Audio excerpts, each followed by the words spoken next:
Please don't blame me for all my past. Cause everything we can see is just a joke, nothing more. Everything we're calling true, suddenly we'll kill ourselves.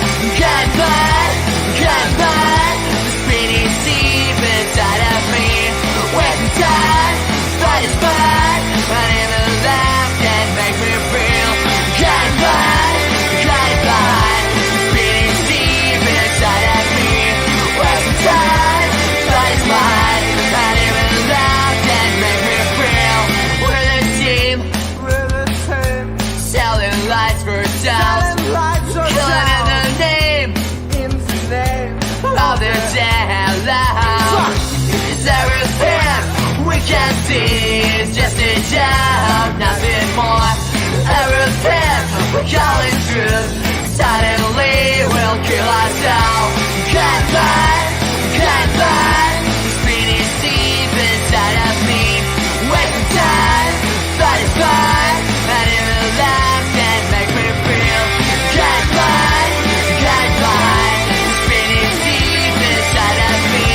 Wasting time, but it's fine. And even that can make me feel.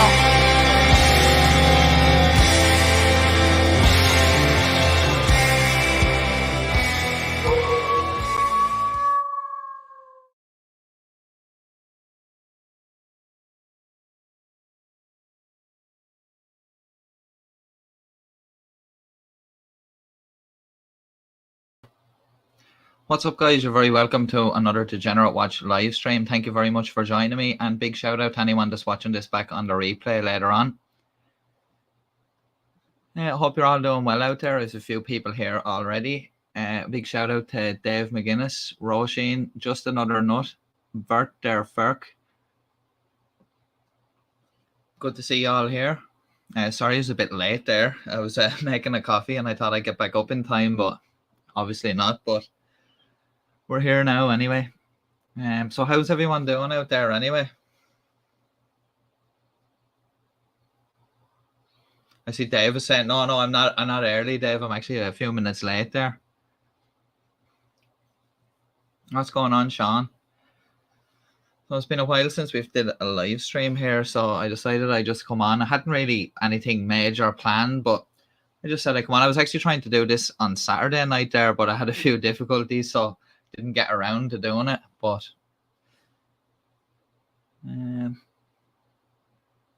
yeah, I'm not too bad myself. I'm kind of a bit wide awake here. The coffee's a decaf anyway, so I'm not going to be wired awake all night. No, Dave, but that could have been a possibility if I had sat down for too long. But luckily I got up and I went downstairs.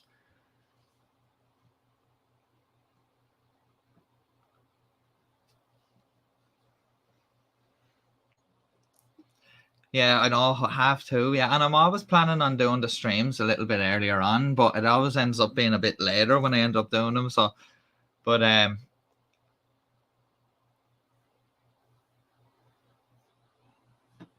yeah. So hopefully as well, like we're gonna look at a couple of videos if things play ball with me here. That's the trouble I had the other night when I was just testing out things on the stream before I was going to go live on Saturday night. The videos wouldn't play properly for me, so I was kind of having to toy around with that. And by the time it happened, or by the time I actually got things, where I thought they were reasonable enough, it was too late at that stage to go and do a stream. So I just decided to leave it. So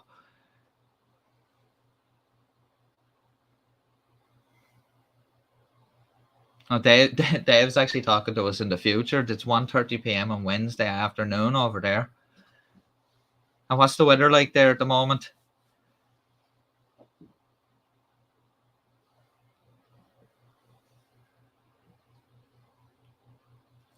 I don't think I've actually, when you're talking about accents, I don't think I've ever heard anybody talking in a stereotypical Irish accent that they would always portray in films or in cartoons or anything like that.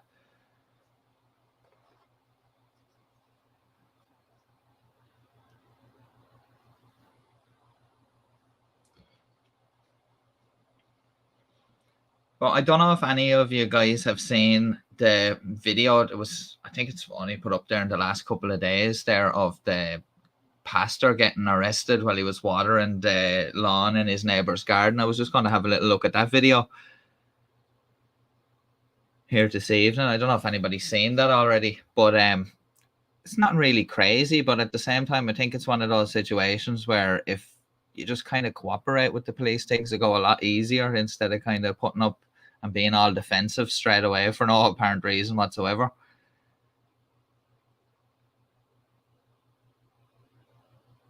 It's good to hear that it's sunny and warm. I think we've had our summer now. There's still a bit of decent weather there at the moment, but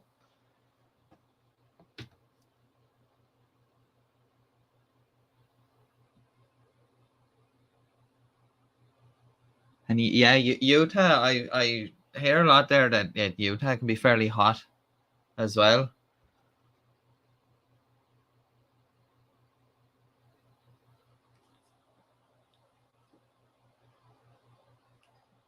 Yeah, so I'm going to see if I can throw that video up there and we'll have a little look at that.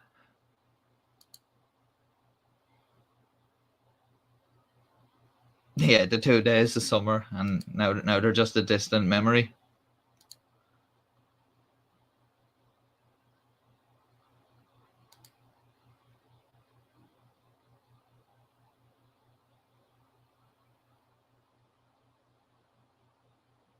And just before I actually do that, if any of you guys, I'm just after thinking of this there, if any of you guys have seen the most recent video we did, which is the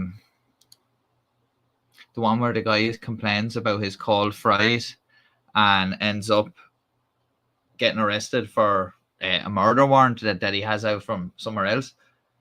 It's that video there, if anyone's seen that. I just literally, after I posted that video and I was just on YouTube afterwards, I seen another story that was just up like maybe 2 weeks before that, and I actually missed it, about the guy in New York, the fast food worker actually getting shot over cold fries as well at the same time. And it turns out as well that the guy that did that, you know, has a criminal past and he's been in trouble with the police before or whatever. But I actually had a small clip of that there from the news, and actually that guy actually passed away, which is quite sad, and all over fries as well. So I just saying, like, the people that work in those industries, especially like fast food and stuff like that, it can be dangerous, like when you get people that come in like that are going crazy, especially over something stupid. There was a story a couple of years ago where some lady rang the police because McDonald's had ran out of nuggets and they wouldn't give her a refund or something like that, and she actually called the police, but I think they came down and arrested her for, you know, wasting their time or whatever. But you know, people go crazy when they're hungry. But yeah, I have this clip here. We just have a little look at that, and yeah, just because I thought it was just related to that other video. A fast food worker is hospitalized after being shot in the neck outside of a McDonald's in Brooklyn. It apparently happened after an argument over food. CBS 2's Natalie Dudridge is live outside the restaurant in Bed-Stuy with the latest. Natalie? Well, hi there, Cindy and Mary. The latest update from police, that 23-year-old employee is still in critical condition. Now, the McDonald's here is back open. We tried to speak to some of the employees. They're not allowed to tell us much, but they say he's a good guy, a good kid, and they also say they were all on edge coming to work here today. That something could happen like that over something so simple as food, like that's crazy. He was working at work. This happened at work. It's kind of sad because 9 times out of 10 he's trying to make a living. Video shows a crowd form outside of a McDonald's on Fulton Street last night. Police say a 23-year-old fast food worker was shot around 7:15. It all started when he was approached by a female customer who sources say was mad her fries were cold and began arguing with the employee. That argument moved outside, and that's when sources say the woman called over her 20-year-old son to, quote, take care of the problem, who then pulled out a gun and shot the employee in the neck. He was rushed to Brookdale University Hospital. Police say the 20-year-old son was taken into custody. Well, I'm deeply concerned. My children have come to this McDonald's over the years, and from time to time I have meetings in this McDonald's, and it's sad. It shows that and a level of crisis in the city. My daughter wants to work in fast food. She's 17, and I'm scared of things like that. It's horrible. You could be angry and say, hey, I didn't get my order right, but to shoot someone? This man works next door at another fast food spot. He says he's thankful his boss recently installed a glass barrier to protect them, but says staff are still scared. Our worker, he called me today and he don't want to work no more. Because of this? Yeah, because of that stuff. Because they're scared. That's why I don't want to work at night. I told my boss, if you want to pay me like $100 per hour, I'm not going to work. Because it's crazy. Police say there does not appear to be any previous connection between the employee and the suspect.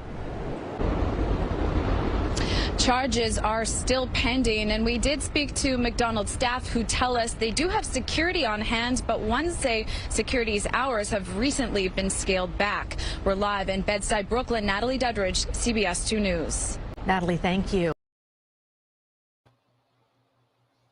Yeah, and I think actually the chap that was shot in there, the worker, actually passed away in the end, and it's just completely senseless altogether over something so stupid. And another thing that I say that like really took me there with that clip as well is that the fear in the community now among not just the people that live in the area that use those businesses, but the fear from actually people going to do a day's work in those places now because they're afraid that the same thing will happen again. You even seen in that other place they had to put up some sort of glass, but I suppose that's all becoming the norm now, and not just because of the pandemic. Like they're still putting up stuff like that for security reasons and stuff like that. But I just thought that was crazy there, and I don't know for the mother to go over and get her son as well, like, and then for him like to come back with a gun, and that's I just mind blowing like what goes on. But yeah, just the main thing there as well is the fear that's put into that community there, and obviously by the sounds of what people are saying, it's not something that's a common occurrence there. But yeah, so, and I see Roisin said there, is there a link between call fries and criminals? And I think there could be, because there seems to be a lot of cases of that lately where, you know, the call fries and the draw out the criminals. But luckily in that other video that we did the other day, that fella actually was wanted for something and his stupidity led to him being apprehended. So that was a good result. And I wonder in that clip as well, like what happened to that guy's girlfriend, because she was there in the car as well with him, like, so, you know, she might have had to walk home. But it actually probably did her a favor, like getting away from that guy, like, but.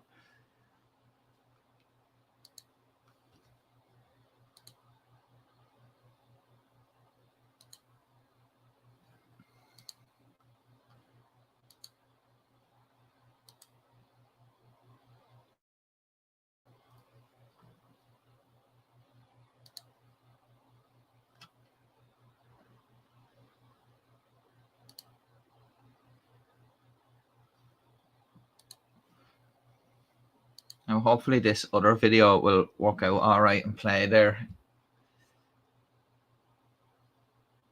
Yeah, probably just the nut says it's the Hamburglar. It probably is. That lad was always up to no good. It's just that it's gotten to another level now. Instead of him just sneaking around and robbing burgers, he's gone in and holding up these places. Yeah, it seems like, yeah, anytime the police get a call for someone complaining about cold fries, they should just send down a SWAT team just in case.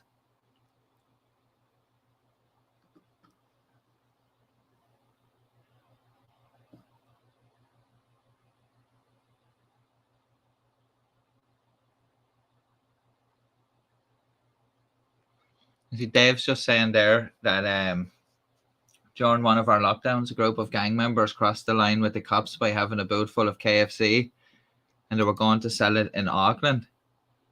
And that's actually crazy. Like, it's kind of like, you know, like back in Prohibition times where people were like running like whiskey and stuff around the place, like people bringing KFC during the lockdowns, and they'll be telling that to their grandkids in years to come. We say, I used to run chicken fillets, you know, up and down the state. But that's crazy. I suppose in them times, like, there's a lot of people that do anything for a few bob, like, so. And I suppose those guys were probably telling the police that their journey was essential. They were providing a service to the community.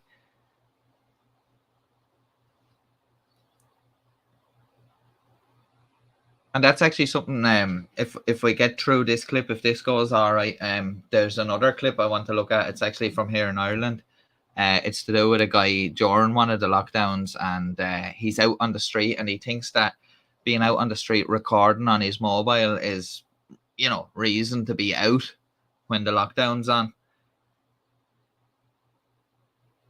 And Roisin said KFC added an ingredient that makes you crave it fortnightly. Definitely, I think so. And that's the thing, like, KFC, like it can be expensive, but at the same time it is nice. But yeah, there's definitely something addictive about it.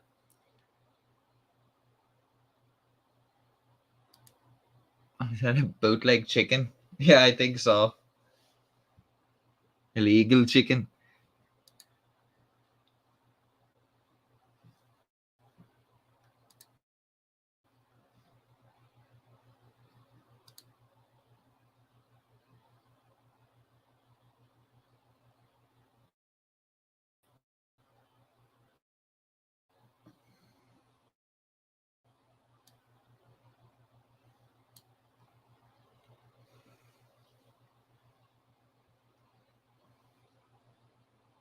Playing okay, or is it a bit jumpy? Now I know the quality is a bit lower. I had to lower the quality of it just so it'd stream properly, because that's, as I was saying, that's the issue I was having the other night. But hopefully this will work out. Hopefully it'll play okay, and it's not, like, to me, when I'm looking at it here, it seems to be playing okay, but I don't know what way it's coming through on the actual stream. So just let me know if it's jumping about all over the place, whatever. It will be a bit pixelated, but hopefully it fixes itself out.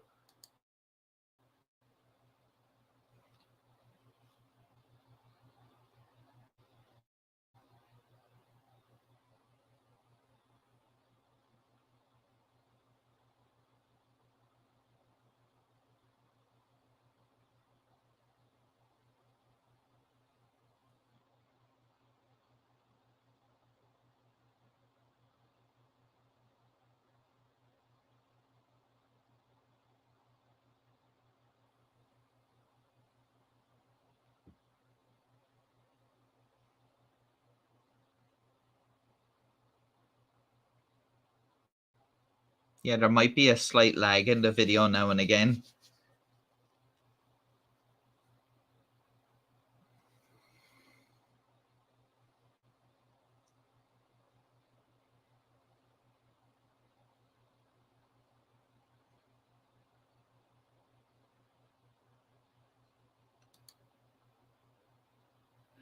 Yeah, what I just want to say here about this is that, like, fair enough, like, that guy may or may not be a pastor, but, like, if we're dealing with this as the officers dealing with it, like, just objectively as you walk up on the scene, was there no sound on it?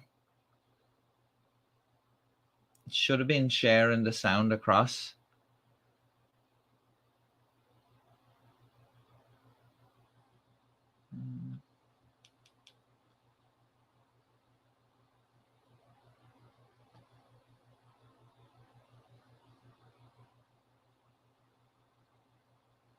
Yeah, I'd see if I can fix that problem with the sound there.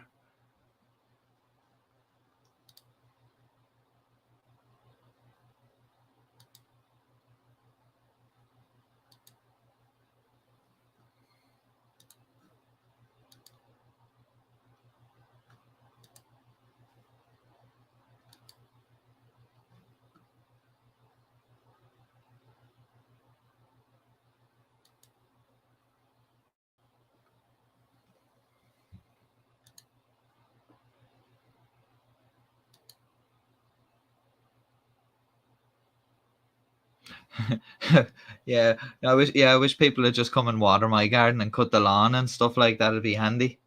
But yeah, but that's what I'm saying. Like, they don't know that that guy is who he says he is until the, like, like figure things out. So like he's kind of being a bit obstructive with them at the start, not wanting to give his idea or explain anything.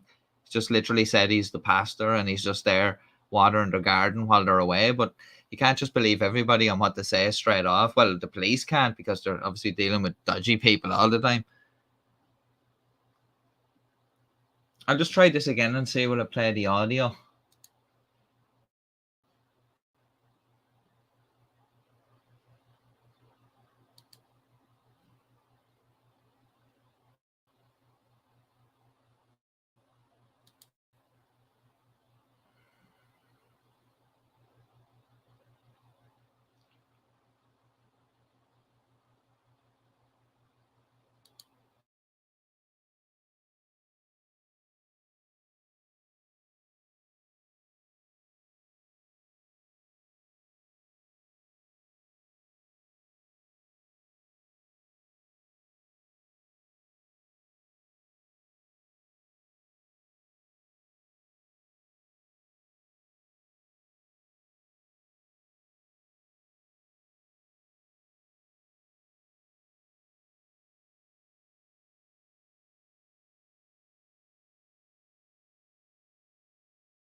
Yeah, I don't know why that's not doing that with the sound. I'm sharing it across. I have it selected to share the audio, but it doesn't seem to be doing that for me.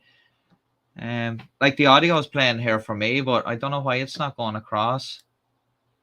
I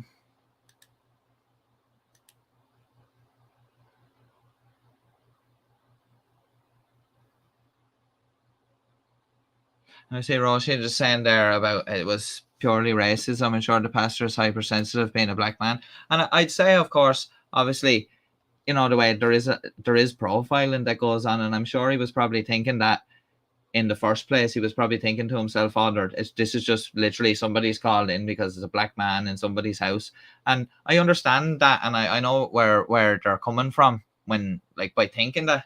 But at the same time, as I was saying, is that the police don't know who he is exactly. They've got a call to come out there, so that they need to find out. But I understand why he's a bit annoyed about it. Yeah, I had muted my mic when it was playing there just to see, you know, was that having an issue with it? Because see, I remember playing clips here before, but I think what I had done the last time was I wasn't actually playing them off YouTube. What I had done is I had actually uploaded them onto this thing here, like, and then I just played them straight off that. That was like that news clip that I just played there at the start of the stream.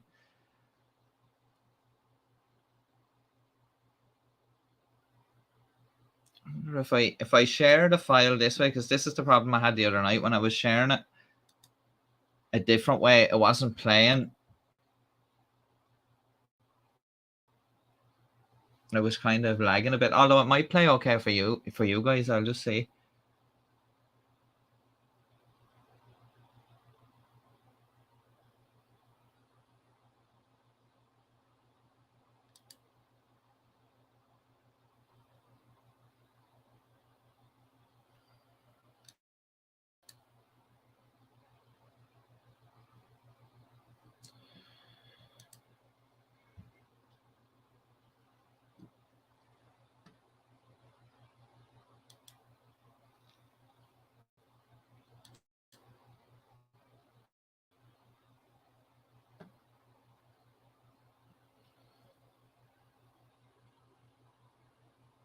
Yeah, Roisin had absolutely banjaxed.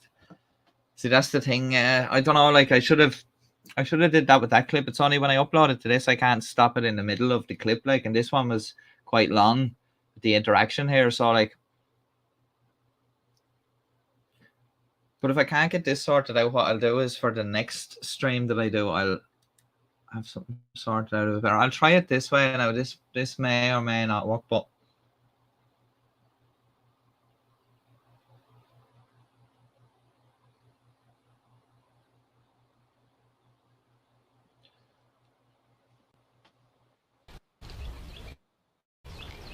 already got me going around this place.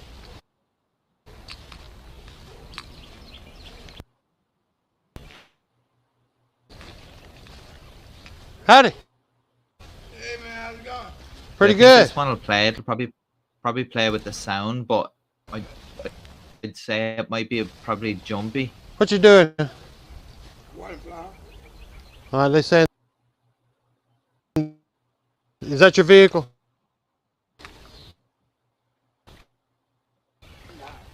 It's not. It's the neighbor's vehicle. Neighbors? 314, I'll be on the team. Okay. Yeah, 10-4. You live here? No, I don't live here. Okay. They saying that this vehicle is not supposed to be here and you're not supposed to be Who's here. saying that? Called about it. I don't know who called. I'm supposed to be here. I'm Pastor Jennings. I live across the street. You're Pastor Jennings? Yes. I'm looking. I say, like, from first initial contact when they're speaking to that guy there, he sounds like a nice man, like he's speaking to them calmly and all. I think it's just when they kind of push the issue about IDing him. And I understand, like, if he is, like, kind of, probably he's well known in that community, so they're obviously going to people in the area, will know who he is and stuff like that. And that's probably what's annoying him about it.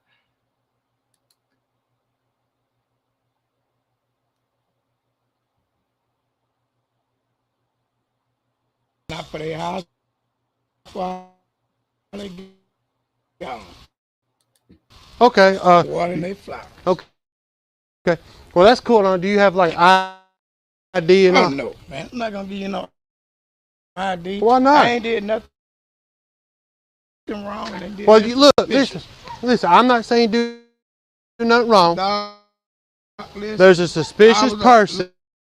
Look, I used to be a police officer in Goodwater. Don't come here with that.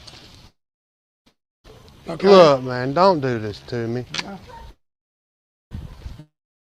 There's a suspicious person in the yard, and if you're not one to identify yourself, I don't have to identify myself. It's not a stop and identify state. That guy know me.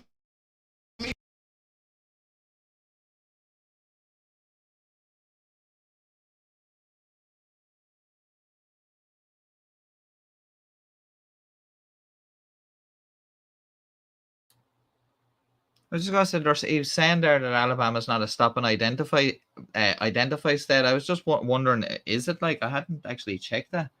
I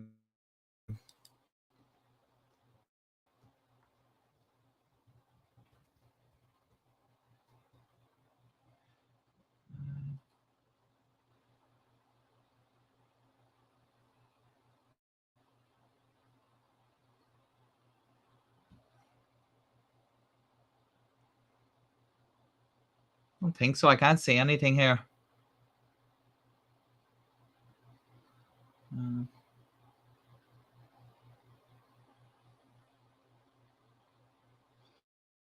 Yeah, it's saying here that even in stop and identify states, the police must have reasonable suspicion.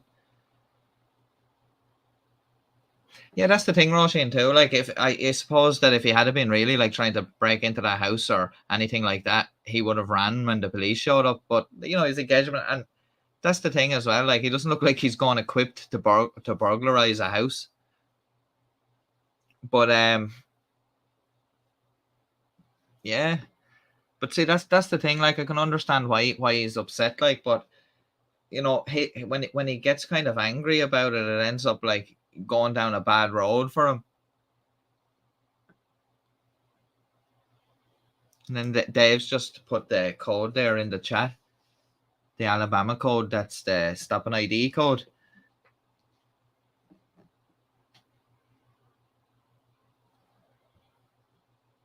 But as well, the thing is that I suppose at the same time, it's a hard one. But like I understand, I do understand why he's annoyed about it.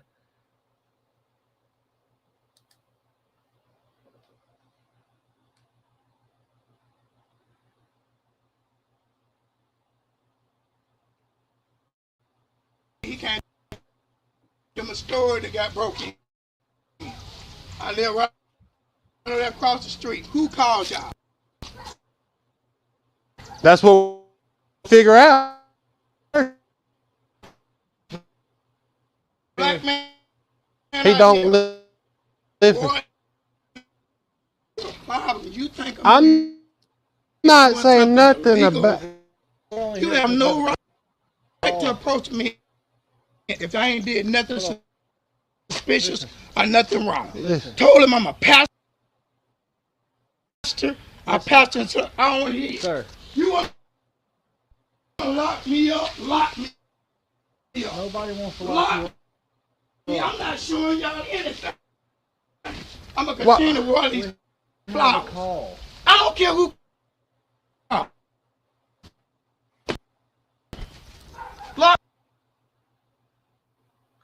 One thing I'm thinking here as well is that, you know, the way he said he lives across the street, like, obviously it's somebody from the area that's rang the police on this guy. So you'd be kind of thinking to yourself, like, surely, like, if he lived across the street, which it turns out he actually does, like, he is from the area and he is who he says he is. But at the same time, I don't understand how somebody in the area would not recognize him. Like, if I seen my neighbor out in somebody else's garden watering the plants or whatever, like, I'd assume, like, he was in there, like, that it was legit. Like, you know, I wouldn't be immediately suspicious and call the police, like.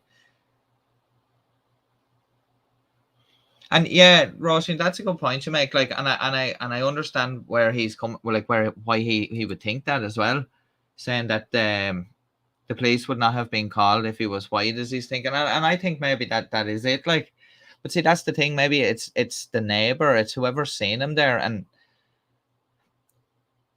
it's weird. Like, and how the person obviously can see the house from where they are, and or maybe they pass by in their car. But like, I just don't understand how they didn't recognize him as a man from the area. Like,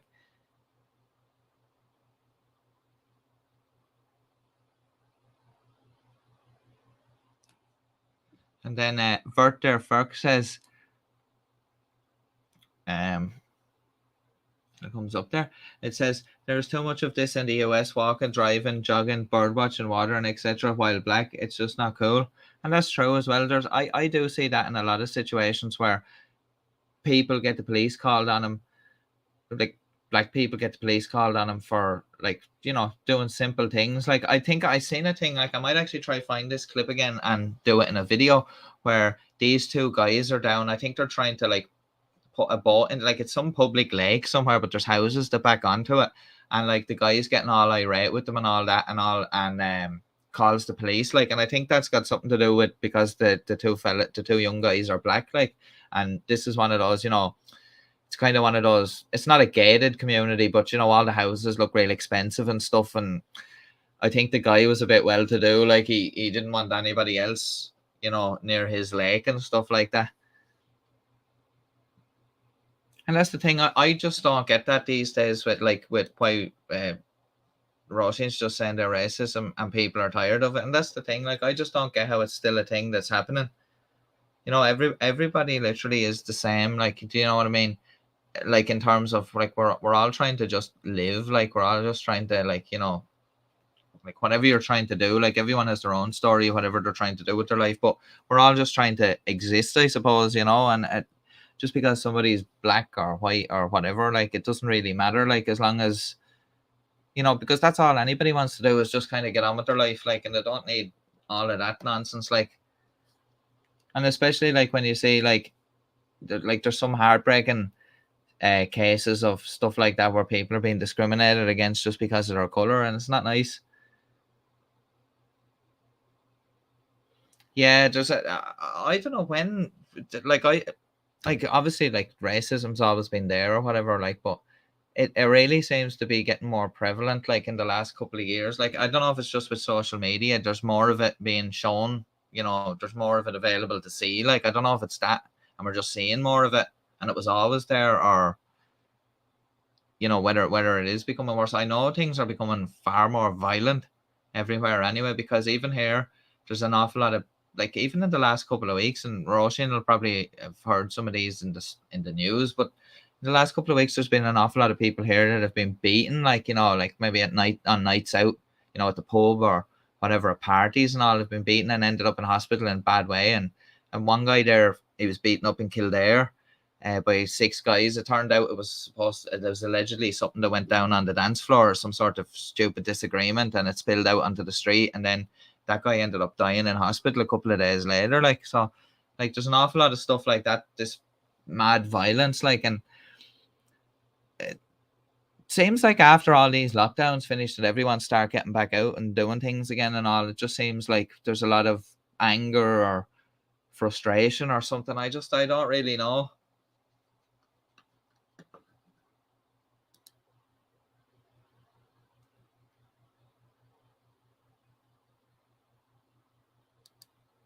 And Sean Zeich is saying there, 1968 was much worse. So was 1980. And yeah, there was like back in the day, there was an awful lot of stuff. Even if you go back to the times when there was like segregation and stuff like that, I can't even believe that was a thing. Like, you know what I mean, with people being segregated like that, and the same with, like, classrooms and public transport, and it's just bizarre. Like, and all literally just because these people have a different skin color, like, and they're talking to people, they're like living in the same neighborhoods, they're doing the same things, they're raising their kids and all, but it's literally just a color, which is, it's ridiculous. Like, yeah, and then Roisin's just saying there, people of color not standing for it either, like the pastor, and that's probably it. Like, and as well, we don't know his past as well. Like, he did say he was a police officer. You'd kind of wonder. Now, I don't know what age he is. He doesn't look too old to me anyway. Like, but I don't think I'm too good at judging ages, but he doesn't look too old. So I'm wondering, did he retire from the police just because he got older, or was he kind of getting sick of, like here, the way he's blowing up on them? Was he kind of getting sick of like that sort of profiling that goes on, or maybe just the let's say the reputation the police were getting among people of color, like that they were, being profiled, and so maybe he didn't want to be a part of that or something. So we don't know his stories, but it'll be interesting to find out, what his whole story was. And then Sean's just saying, the 1968, the killing of Martin Luther King and RFK, in 1980, it completely tanked the economy, hostages in Iran. Yet they were crazy times back then, actually, and back when you think about it, in the 80s, especially with the way things were going. This was like before the Soviet Union had collapsed, and you had all the Cold War was still going on, and obviously, like, Cuban Missile Crisis was a bad time, like, was really dangerous, but obviously moving into the 80s and all, technology was getting better, and, perhaps things could have got much worse coming into the 90s had the Soviet Union still had been there going on. But and then the Martin Luther King killing as well. I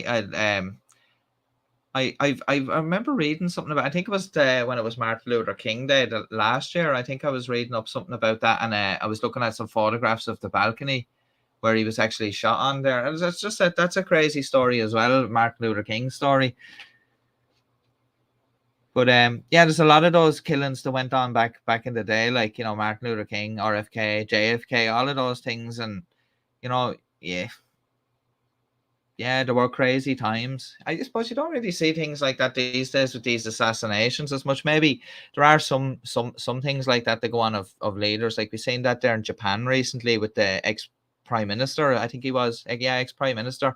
He was attacked when he was out giving a speech there recently.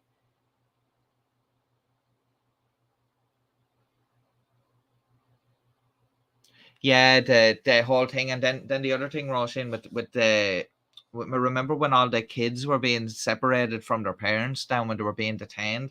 I don't know a whole lot about that, but I remember seeing some stuff about it in the news, and it was pretty awful. It was something to do, when they were coming in, the parents and the kids were being separated. Now I know I think the whole point of this was something to do with trafficking or something like that. I'm not sure, but I know there has been stuff like that happened with people trafficking kids into through borders and all that, but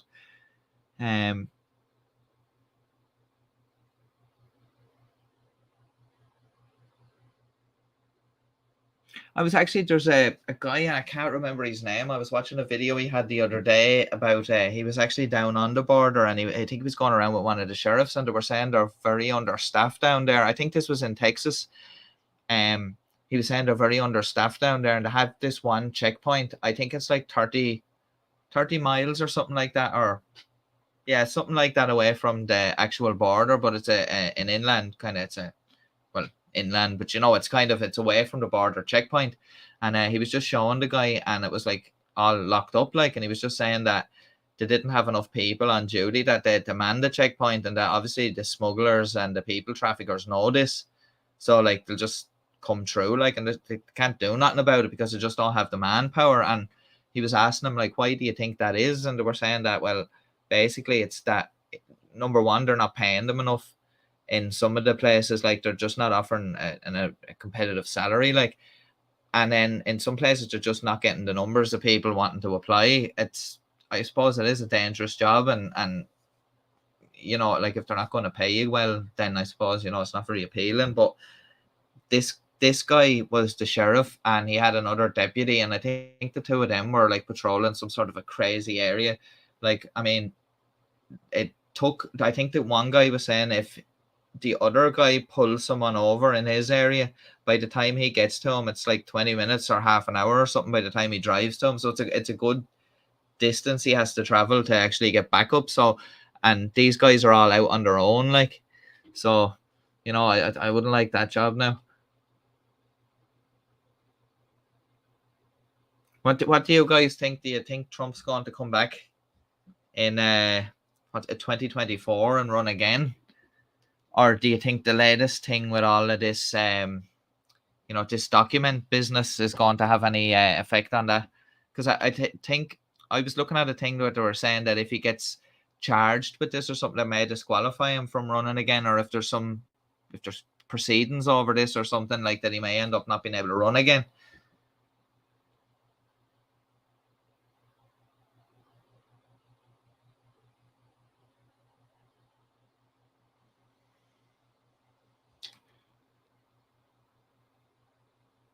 Yeah, see, that's the thing. And Sean makes a good point there about the price of gas being under $2.50 a gallon, and that's how. Yeah, and see, that's the thing. Like, a lot of people do vote when it comes to things like that. Like the people that look at the bigger picture of things and see, what sort of, what way you want things to be going, but at the same time, like, people, especially now, I suppose, with the price of fuel, like, yeah, I know, I get what you're saying, like, people will be thinking of that, well, gas prices were cheaper and all this, and just blame Biden on that. And then I can see how people can think like that. It's just like people kind of vote with their pockets at times.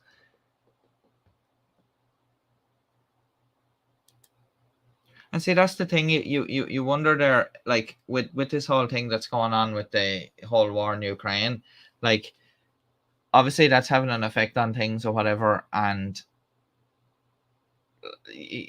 like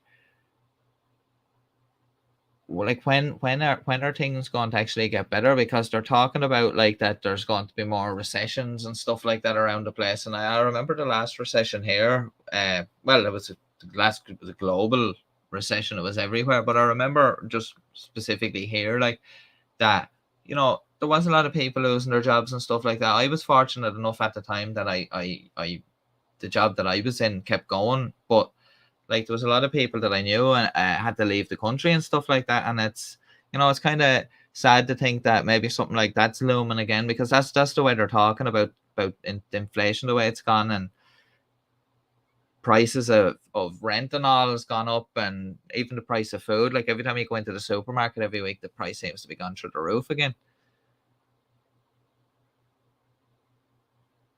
Yeah, and Dave said the fuel price not being helped by the nutter in Russia either. And see, that's the thing. We don't know how long that's going to go on for either. Like, because like there just seems to be no end in that. It seems it's going to be one of those conflicts that just drags on for a long time, because either side doesn't seem like backing down. I can understand why the Ukrainians wouldn't want to back down anyway, because they didn't even start the thing in the first place. But and like there was a lot of criticism about NATO not getting involved at the start and all that, and it's hard to know what would have been the right decision. But if you think about it this way, maybe if they had got involved, it definitely would have been a bigger conflict at the moment. Maybe things would be a whole lot worse. A big shout out to Tarek there for the $10. Thanks very much. It's very much appreciated.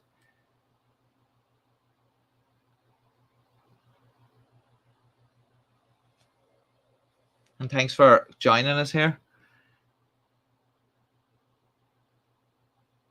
Just another nutshell. I remember 50 cent a gallon. 50 cent a gallon would be a dream nowadays, I'd say.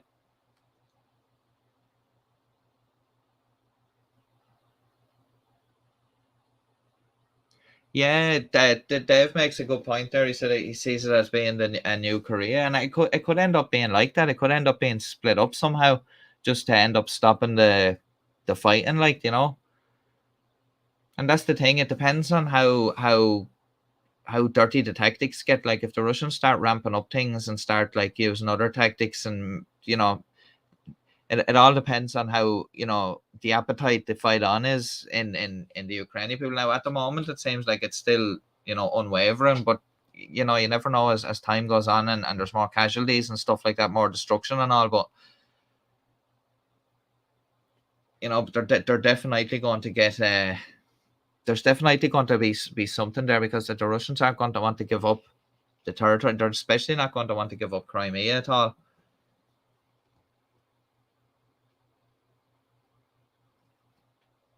And Sean's just saying there, Russia's proven as a military power that they are not great. And when you look at it from the start, from the whole start of the thing, they kind of did show themselves up to be ill prepared. Like, a lot of this stuff now, I don't know if that's because they sent out the crap stuff first, like, but a lot of the analysts are saying stuff about, that they reckon that, they're kind of a paper tiger. They're saying that they have a lot of capability, but really and truly they don't. It's not as good as they say it is. But I really don't think that they would stand up to NATO or anything like that, because I think the technology is a lot better and the equipment's a lot like more modern. It's probably better maintained as well. And actually at the moment there is just a story I seen in the news. There's actually, I think it's 3 Russian ships just off the south coast of Ireland. They were heading up the Irish Sea there this morning, but apparently this morning or yesterday, but apparently they turned back and went back the way they came, and they're off the south coast somewhere. They're not in Irish waters, like they're just they're kind of in the area where they wanted to do drills just before the invasion of Ukraine that time, and the fishermen went crazy and wouldn't let them, so they were going to go out there and stop them. But yeah, they're back down there again. So I thought it was funny, if you look on one of those maps, where you can see the ships, you can see there's a couple of NATO warships shadowing them down there. So it's kind of a bit of a, it's like a security guard following somebody around the shop.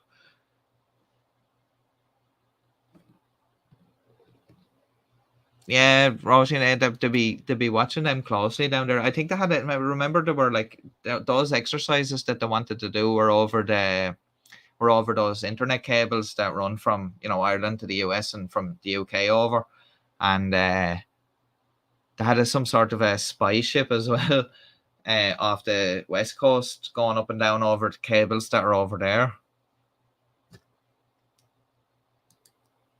Yeah, I'd probably agree with you there, Rosh. Our fishing fleet is probably the most fearsome fishing fleet out there, taking on the Russian Navy. But yeah, they were not having that at all. They were like, no, the Russians aren't going to start live firing down there and destroying, the fish.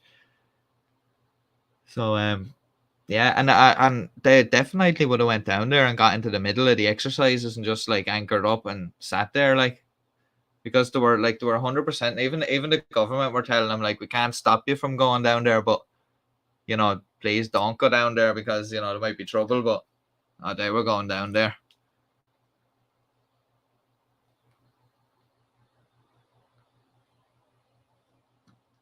And Joe's just saying the fishing fleet, yeah, like all the fishermen from like that area that fish on like in that area that the Russians were going to have their exercises in, like they were afraid, that the environmental impact of it, and that they were going to be out there as well. Also, like, it's the fact that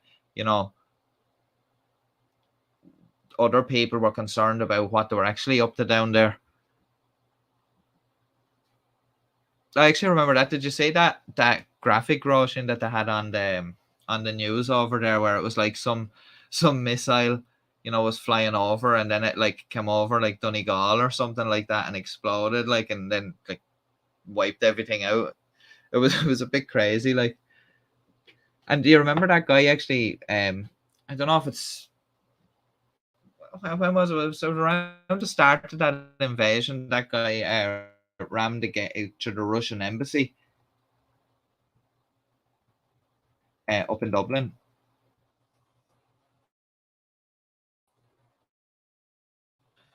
I don't know if there might be a picture I can put up there, but yeah, your man rammed the gates of the Russian embassy up there because he was protesting against the war, and then they pay for their gate or something like that. That was something crazy.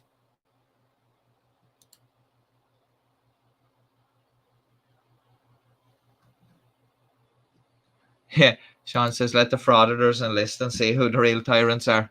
But that's the thing. Can you imagine them going over there and trying to, like, do an audit? Like, but see, that's the thing. Like, that they are really like what tyrants are, going around, like, like taking over places and trying to change, things to suit them. Like, that's the thing. Like, the police just like trying to do their job with stopping someone for speeding or something. That's not a tyrant,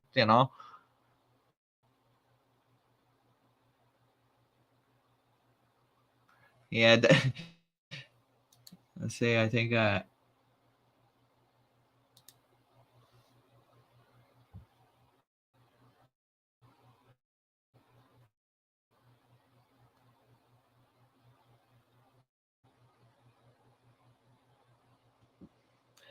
man. I don't know. And the funny thing about it is the guy actually, now that I remember, the guy ran some sort of a company that sold supplies to churches, like candles and stuff like that. Yeah, I remember that. Like, it was something to do with that. I was just thinking that was so bizarre. Like, that this, I was thinking that this guy was somebody that was doing that. I'm trying to find a picture of it here, like, but.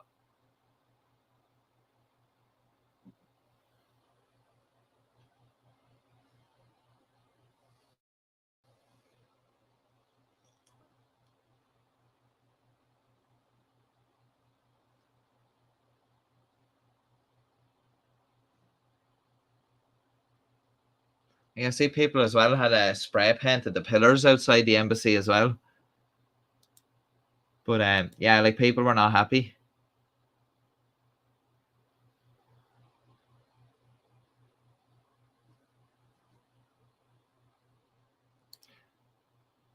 See, Joe saying there that Trump divided my family, and that's the thing. That's the thing I hate as well. Like, where the politics kind of gets in the way of like relationships, family, or stuff like that, when people kind of fall out over stuff like that. It's sad when that happens. Like,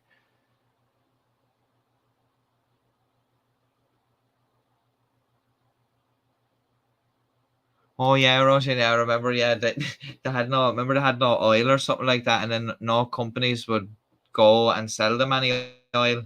So, like, they were whinging about that, and I just thought that was bizarre. It was funny though, like, they were trying to get their own way, and it wasn't happening.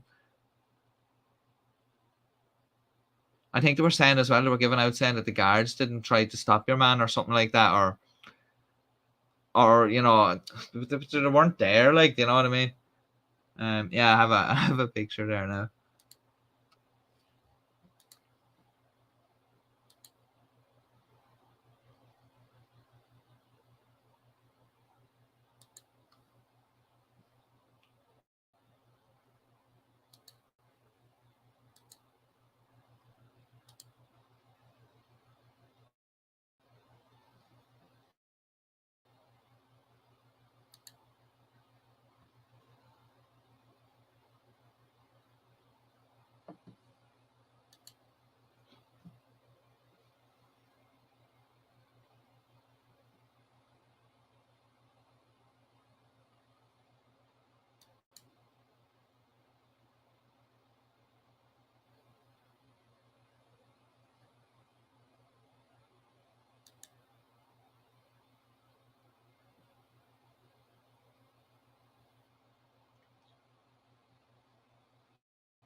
Don't know what happened there.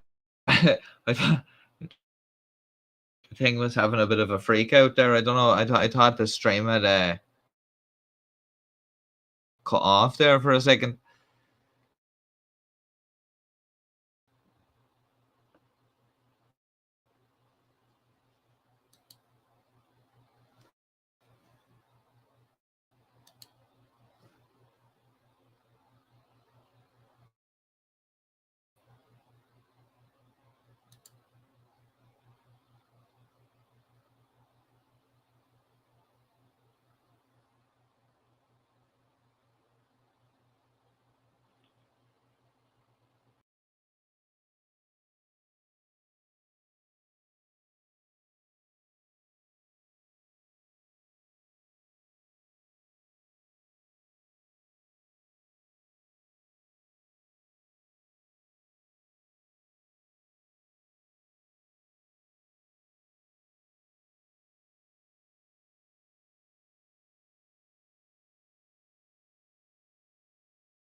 I think this is amateur hour. I'm after being here. It's just a rush. You said no sound. I was talking away there for a few minutes and I didn't even realize. Oh, I can't take here at all. Well, I was just saying, it's weird how we were talking about that and then the stream gets interrupted. So there's definitely something foul going on there.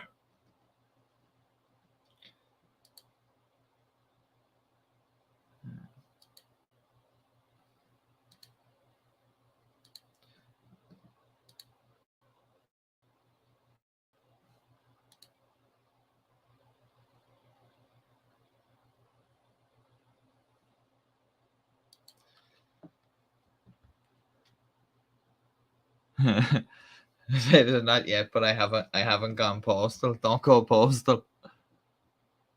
Yeah, so that's the pictures there of the truck there. So lest we get cut off again. But I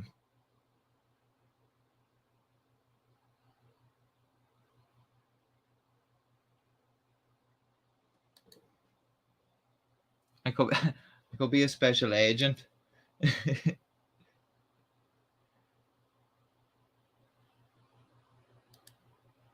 Joe saying I'm interested in this naval action. Good on the fishermen. Yeah, and that's kind of true. Like we see, to be quite honest with you, I don't think like obviously like I think we were going to send out a navy ship or something to kind of monitor what was going on. I think we actually did, and I think we had sent out an aircraft and we were kind of watching what was going on. But the fishermen were literally going to take action, and the thing about that, the fishermen can take action, and it's not going to cause like an international incident as such. Do you know what I mean? They're like, oh, we're just fishing here, like we're not, you know, the Russians weren't here yesterday.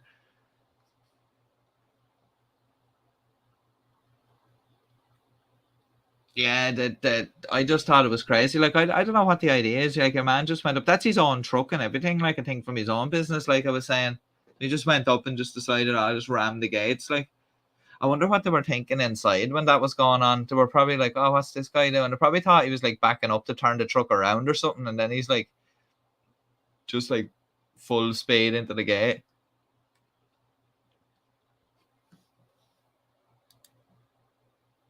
And Dave said that lorry driver deserves a Guinness. And I'd say there's plenty of people that did buy him a Guinness after that because a lot of people did support him.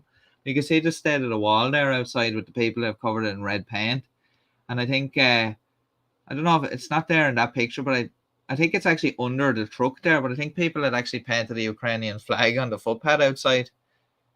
And then there was talk as well. Like, I think it was kind of one of those knee jerk things where people were like, oh, let's do something. I think they were talking about even changing the name of the street that the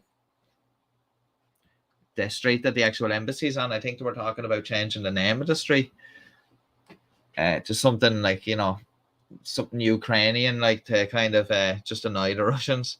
I think they did that somewhere else. Like there's a few places in the world that's happened where they've called, you know, the road outside the embassy after something to annoy another country. Like, you know, it's weird.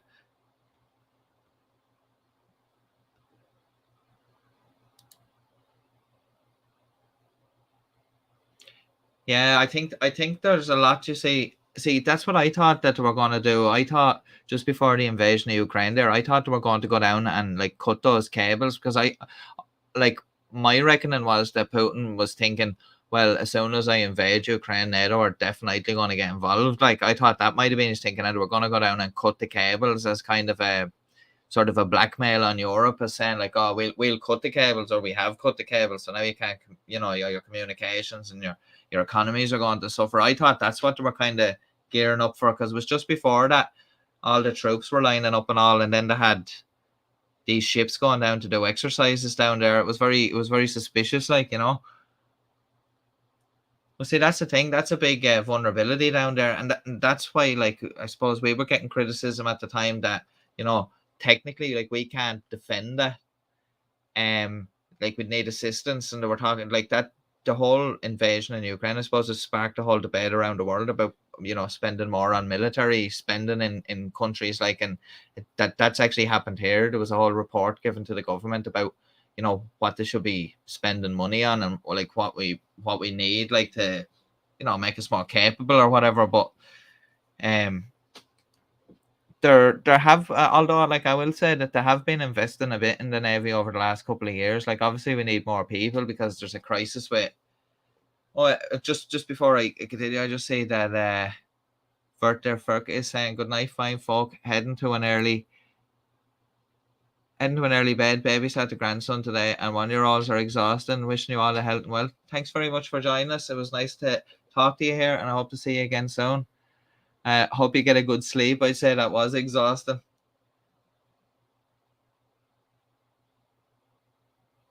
They said no, no, we're not part of NATO. Recently, I think it was the secretary, or the, you know, the head of NATO, or the Secretary General, I think he's called, or whatever.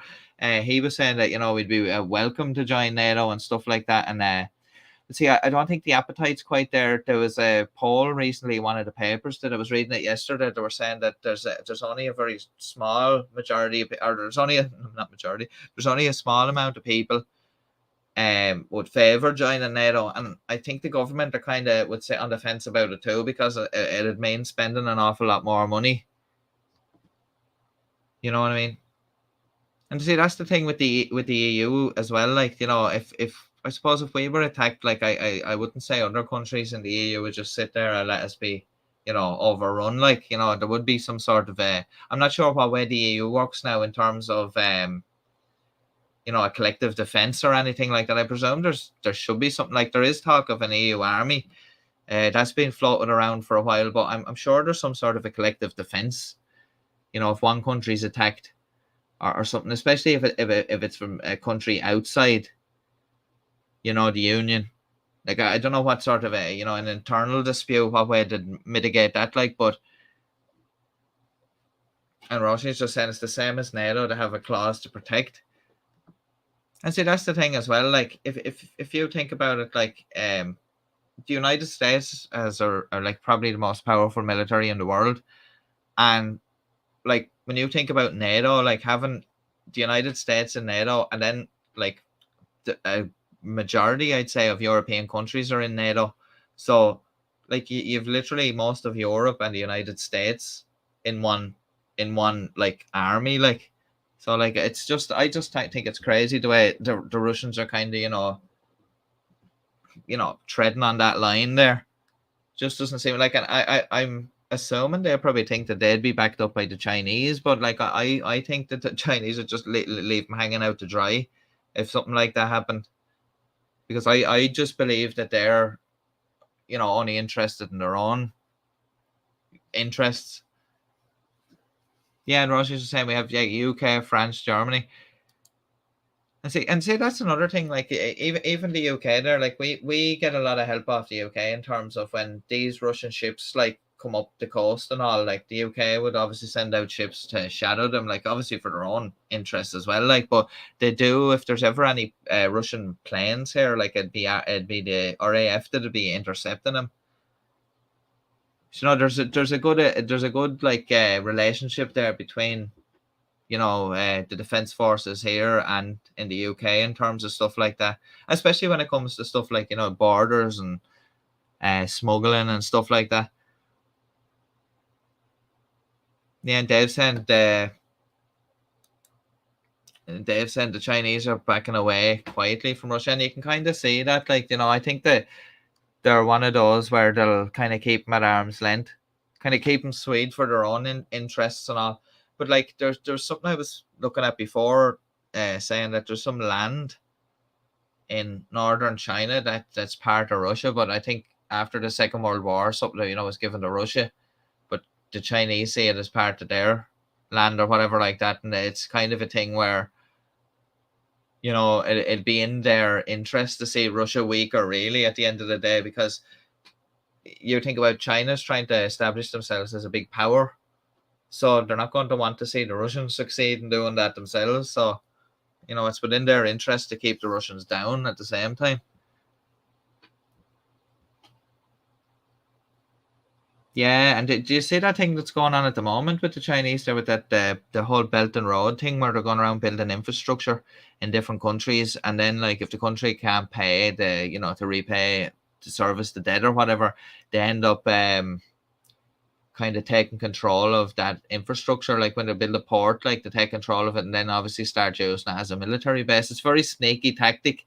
I think they actually did that in Sri Lanka, and India is getting very worried about what's going on in that whole area, because they don't want shipping routes to be blocked up by the Chinese having naval bases all over the place.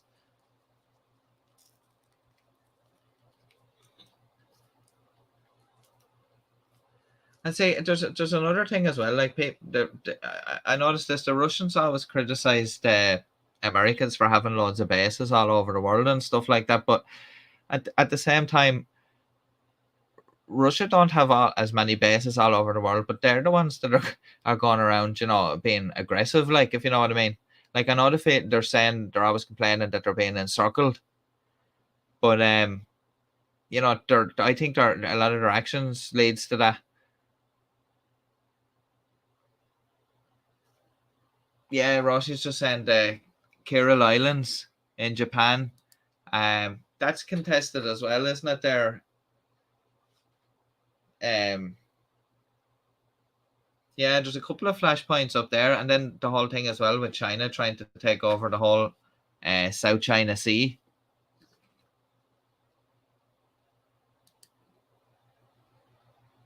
And Joe Fitz is just saying money is just one weapon, and that's the thing. Like, you know, it's all money in a lot of these conflicts.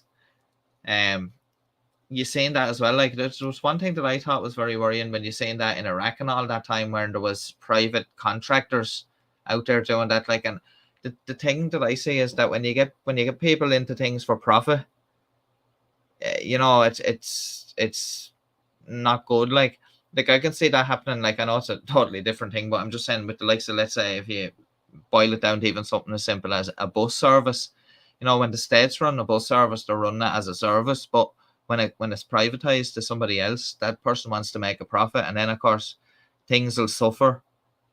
There'll be cutbacks, there'll be, you know, stuff like that, and see that it's the same thing. I think with some of these military contractors, if they're in it for the profit, you know, they're looking for the profit at the end of the day. It's not about the mission, or it's not exactly about, you know, what's morally right or whatever. It's about, you know, getting the money in. Dave saying if it's not money, it's oil. And that's another thing as well with like the likes of oil. Like, and they're saying that water will have probably eventually become the new oil in some places, especially when you're seeing all these droughts lately.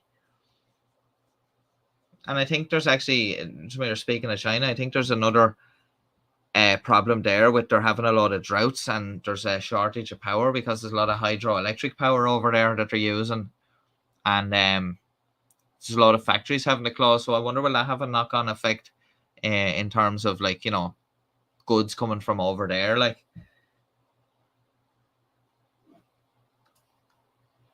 that's the thing I've always saying what Ross is saying there about us and the United States being China's biggest importers, and that's the thing.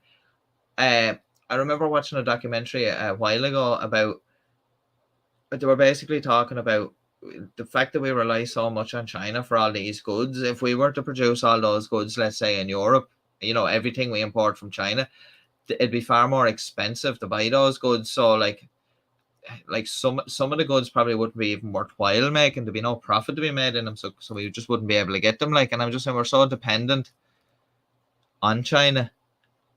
It's crazy, like how tied up we are, like, for like everyday items. Like, probably like, I don't know how many things that I'm looking at in this room right now are probably made in China.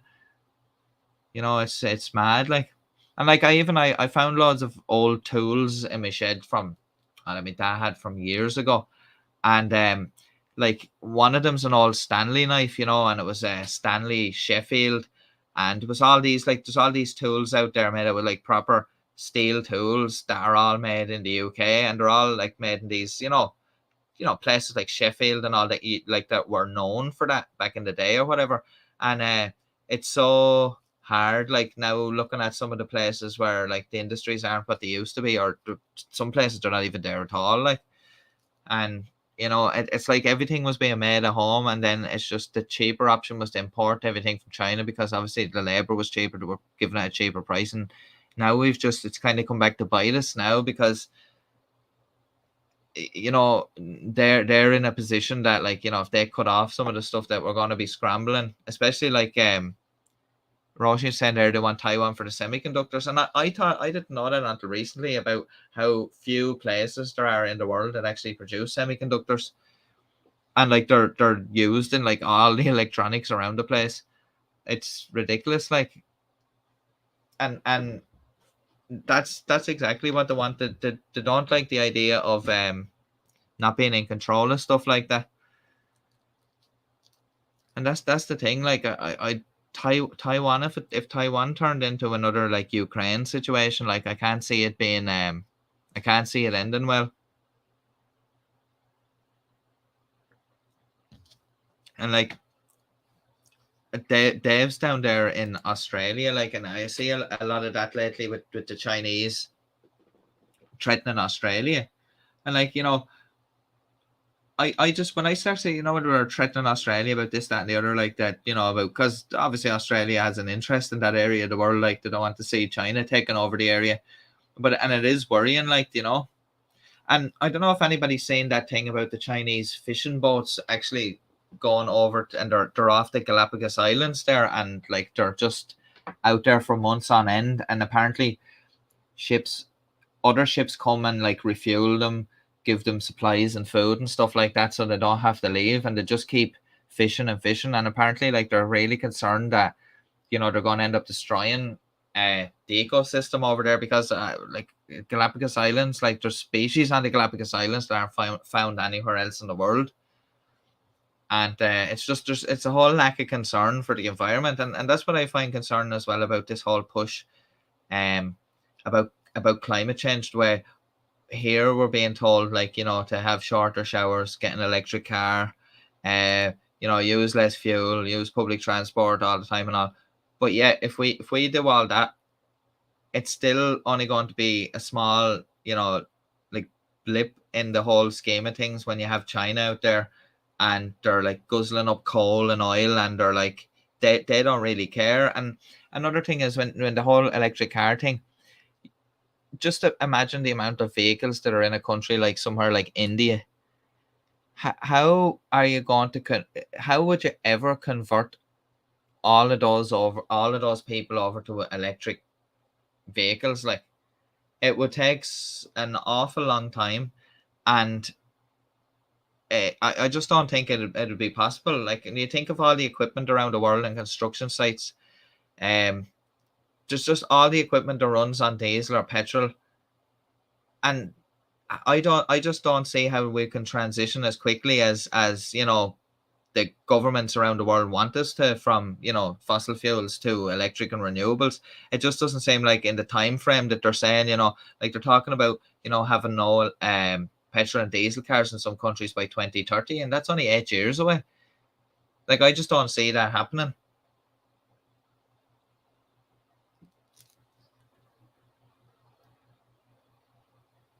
Yeah, and there's a lot of people are saying that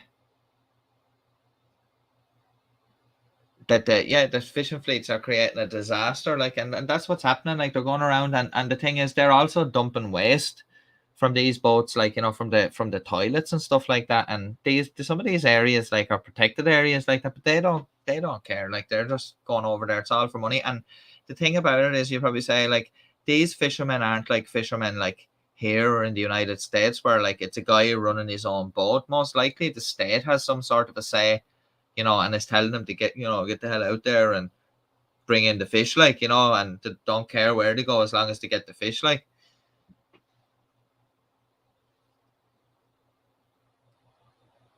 And that's the thing, like, when there's people ignoring like these laws and regulations that we put in to protect the environment or protect species and stuff like that, there's going to be no fisheries left for them to fish. Like, I just don't see that.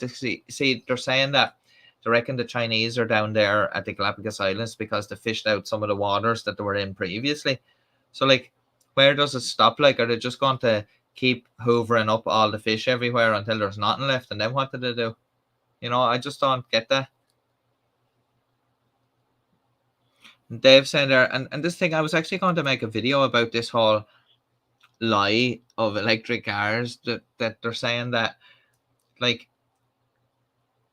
it's the whole thing. They're very dirty when you think about it, because, like, if you want it to be fully, like, green and eco-friendly, like, the power that you're charging the vehicle with has to be coming from a renewable source. Like, you can't have a generating station run by the ESB run off coal or oil, and you're charging your car off that, and then you're driving down the road thinking you're doing a great thing for the environment. But to get that charge into the car, somewhere fossil fuel had to be burned. So until, like, all the electricity is being generated that we're charging the vehicles with, like, that's not going to work out. And then the other thing is the impact of the mining that it has, not only, first of all, like, for the likes of the child labor. Like, I suppose a lot of people have seen that, where there's kids working in a lot of these mines, and they're getting injured and hurt and stuff like that, just to mine some of the the cobalt and stuff like that for the batteries or the lithium and stuff.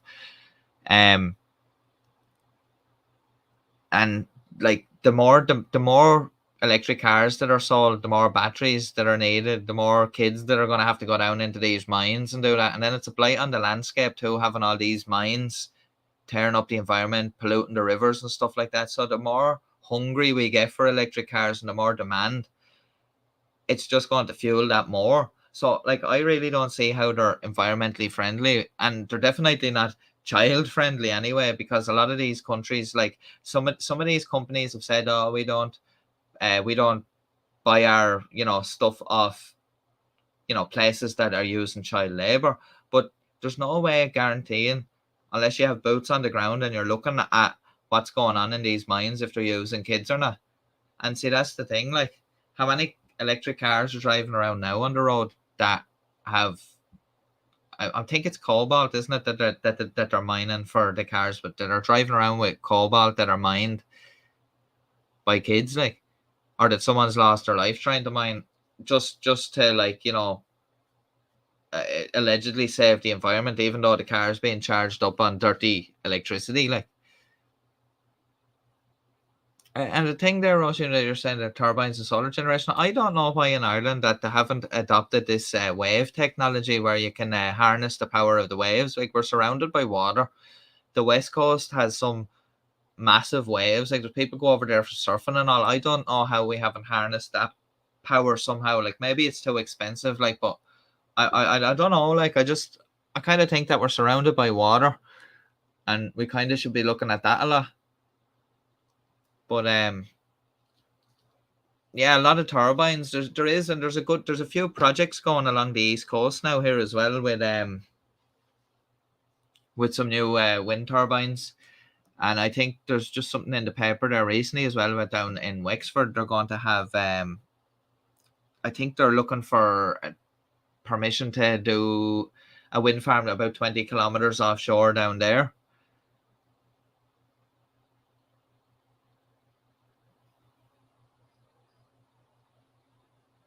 Yeah, and you said mostly made of plastic, which is a petroleum byproduct. And see, that's the thing. Like, the whole car, from start to finish, and while you're using it, needs to be eco-friendly for it to be actually helping the environment. I know we need to take little steps and all, like to try cut down on pollution and all that. But at the same time, this is being sold to everybody as like this miracle savior that's going to save the planet, and I don't think this is the savior that's going to save the planet, if you know what I mean.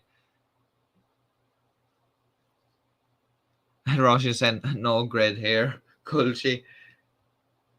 Well, actually, to be honest with you, we'll probably be all off the grid shortly if the papers are to be believed here. With they're saying that there might be energy shortages this winter.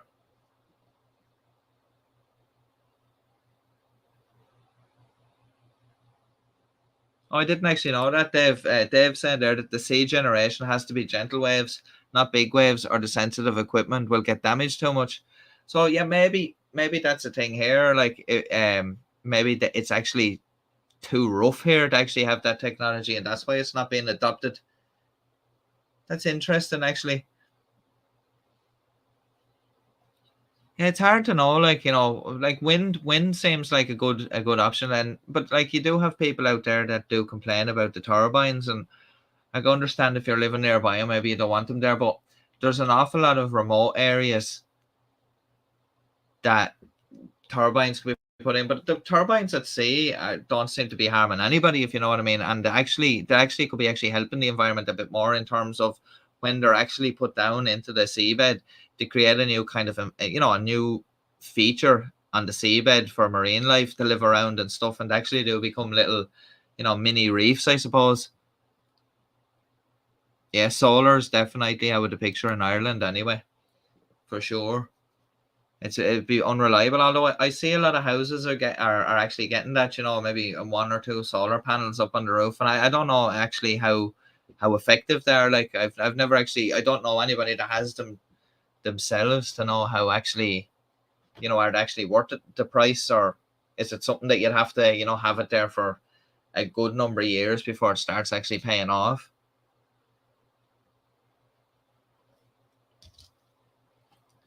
But I don't know. It's crazy the way things are going. There's a lot of things are changing, and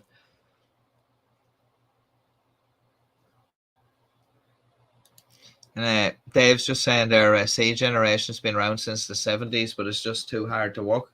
And that's the thing. Maybe hopefully as time goes on, technology gets better and cheaper as well.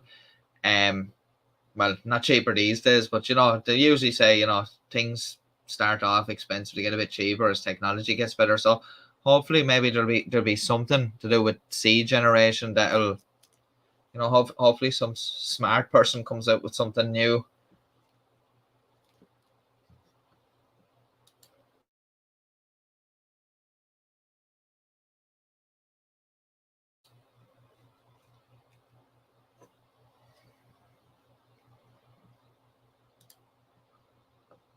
Just saying, Degenerate, what you did a really good job adjusting. You're pretty good on as well. Well, thanks very much. That's the thing. I had a feeling that this was going to end up like that. That the video wouldn't play ball with me. I'm in the process as well of getting upgrading the internet here. So hopefully when I do that, that might help. Now it could be the computer's just a fossil, like, you know what I mean. But hopefully when I get that, it'll be a bit better. It'll definitely be a bit better with streaming videos. When I'm trying to share a video, like, it'll definitely be better for that, and should speed things up a little bit here.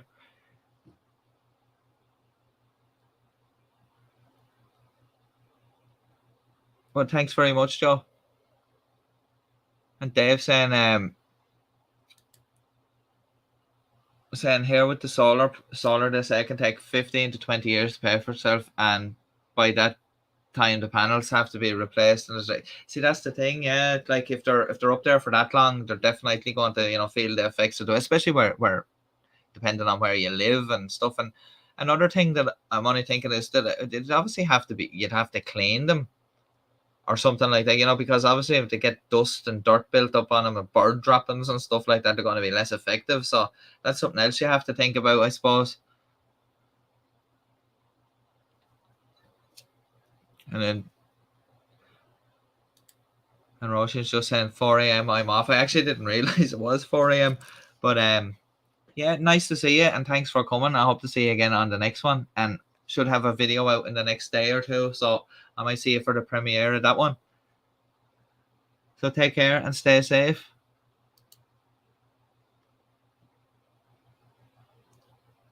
And Joe saying that they turn off their transponders and don't respond to international calls. And that's right, yeah, and that's dangerous too for like ships, cargo ships, passenger ships and stuff like that, when they're just out there sitting there in the dark.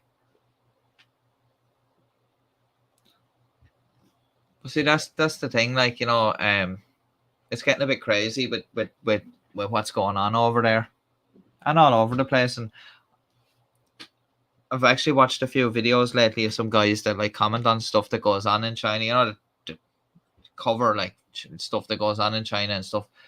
And they were basically just saying that,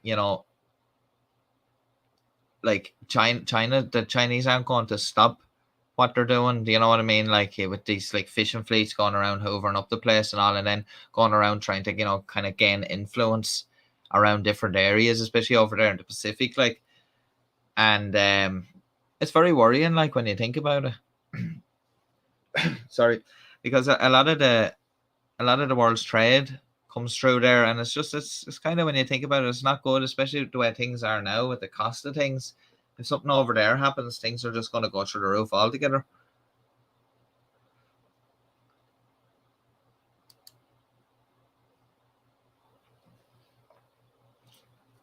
Yeah, that's what I was thinking, Dave. You'd probably have to clean them off all the time. And like, especially for older people that mightn't be able to, get out and do that. I wonder, will we ever see small turbines on the roofs of houses? I seen a system, the ridge tiles that go along the top of the roof. I seen a system before the people had with those, that they're kind of like a small vent, and they have small little little windmill type turbines inside them, and as the wind blows across the top of the roof, Now I don't know if that's an actual product that's, you know, on the market, or whether it was just like a concept somebody had, but it was like all the ridge tiles had these little vents in them, and as the wind blew across the top of the house, it turned the turbine. It generates a very small amount of power, but I think it was, you know, it'd power a couple of lights in the house or something like that. But I think it was just, I actually do think it was just some sort of an experimental thing. But you know, you never know. Down the road, we might see something like that.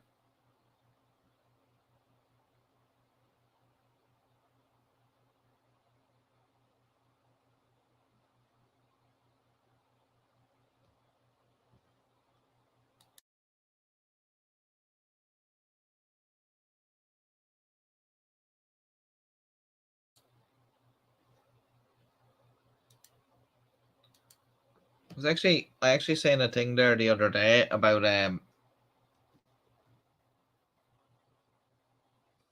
Did you see that? Did anyone see that thing in the news about the Japanese guy losing the USB drive with all the details of everybody in the city on it?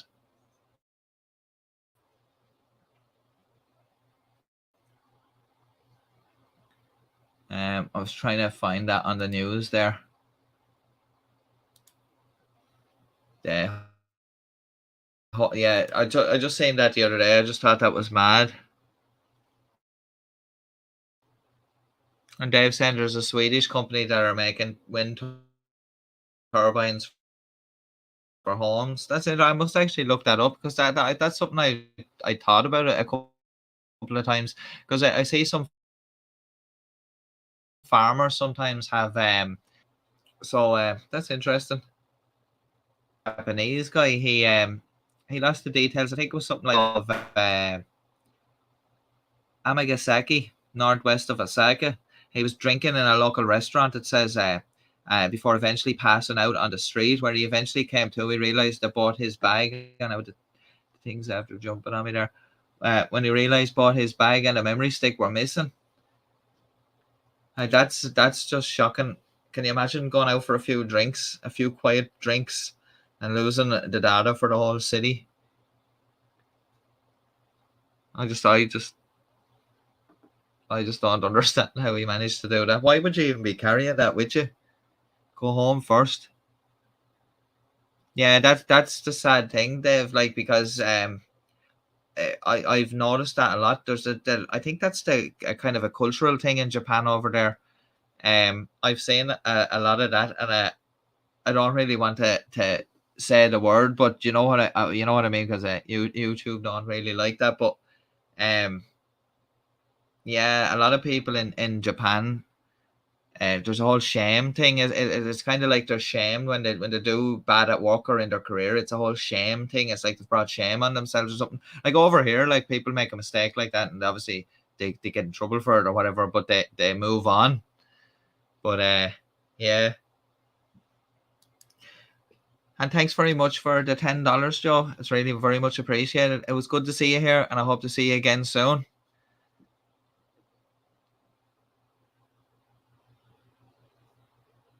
And it's always an honor having Joe here as well.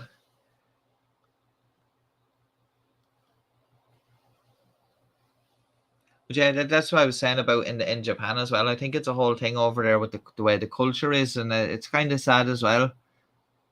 I've seen that a few times. There's a lot of pressure over there. There's a lot of pressure over there with people with careers as well. And I don't know if anyone's ever seen any of those. There's a couple of weird documentaries about, you know, these Japanese men are so focused on, let's say, their career and all that, by the time, you know, they have any time to like have a relationship, they're like too old. Well, not too old, but you know what I mean. They find it hard to find a partner and get out dating and stuff like that. And there's a whole weird culture over there when it comes around stuff like that.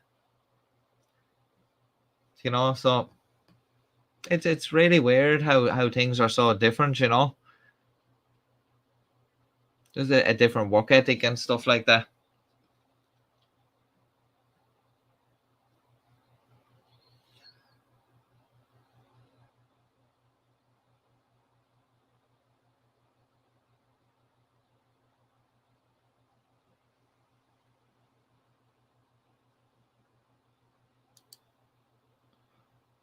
I think you're right. I think you're maybe right. He might be relieved of a fairly important body part. All right. I can't believe that though that he managed to do that. But this the thing, and I suppose as well, like years ago, you wouldn't see something like that happening because if a guy had to have the details of 300,000 people from the city, he'd be carrying a couple of filing cabinets with him. So like he wouldn't even get out of the office with them. But now it's too easy to have data leaked.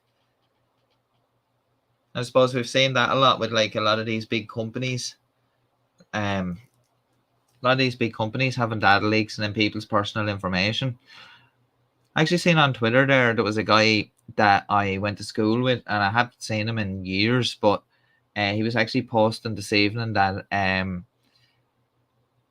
he got a text the other day, and he thought it was from his bank or whatever. But whatever way this scam that they were pulling off went, it seemed legit. Like it seemed like it was the bank, and when he actually went and checked, it was like his complete life savings, like that he had been like since he started working when he was like what, 18, 19, he'd been saving up, and he's now in his 30s, like completely life savings gone. Whatever he had so far had been moved from his savings account into his like his current account or whatever, and then they had moved it off to like a number of different I think there were Apple wallets or Google wallets or something like that. And but I think the bank said that they may be able to get him his money back. Like I think there's some, I think like because it's genuinely fraud, like I think they might be able to cover that. But I'm just saying that's very shocking. Like, like they were saying he couldn't believe it, like that just to see like all of that what you'd work for just gone like that, just to somebody. And that it is sickening to think that somebody's just sitting there, hasn't worked for any of that, and they'll just sit there and happily just take someone else's hard-earned money. And I actually watched a good few of those scam videos where there's people, where those call centers, and the guys mess with the scammers and stuff like that to kind of waste their time. It's yeah, I know it's very sad, especially what they do to elderly people. And that's the thing, like elderly people wouldn't be as tech savvy as some people. Now, some of them are, like, but I'm just saying, it's a lot of elderly people wouldn't be as tech savvy, like, and these people ring up and, it's crazy, like, and I don't know how some of them sleep at night. But then again, I suppose they're thousands of miles away, so they're detached from the whole devastation that they're leaving behind with somebody after clearing out all their money or whatever. Yeah, there are some terrible ways to make a living out there.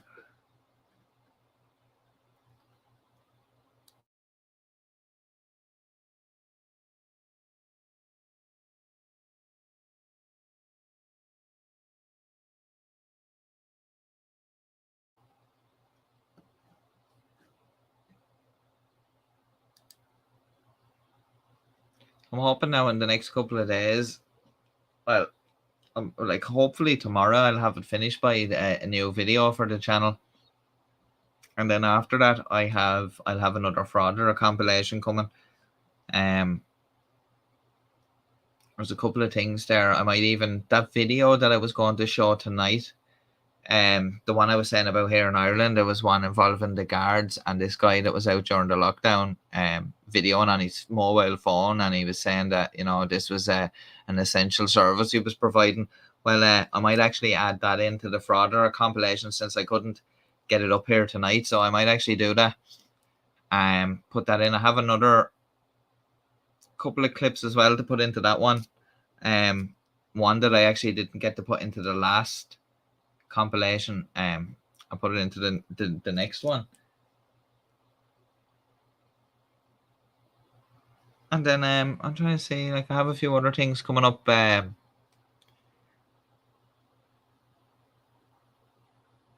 I have a few other bits that I want to get done as well on the channel there. I'm just having a look at the list of stuff that I had there. I had fallen behind recently. I was just really busy with different things and between one thing and another. And then if you've seen the video that we did about the wolf adoption, I kind of got fairly, excited about announcing the whole thing about the wolves. And when the wolf unfortunately died that time, it kind of took the wind out of my sails, and it was kind of went through a bit of time there where I was like having to kind of regroup. And then that kind of, messed things up with the way the videos were going and stuff. But, we're getting back on track now.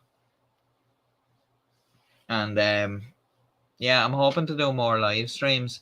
And obviously, we have a few issues with, like, playing videos and stuff at times there, but I can iron that out. I'll definitely do what I'll do for the next one is I'll have a better think about what way, like, what I'm going to show or whatever, and then because the best way it seems to work out is that if I upload the videos onto this streaming software here and then play through that, it seems to play with the sound and all. Now the other video seemed to be playing grand, it was just the sound wasn't coming through off it, so that's the issue there. Now I'll look into that. I think I had that issue before ages ago, and I had actually looked into fixing it.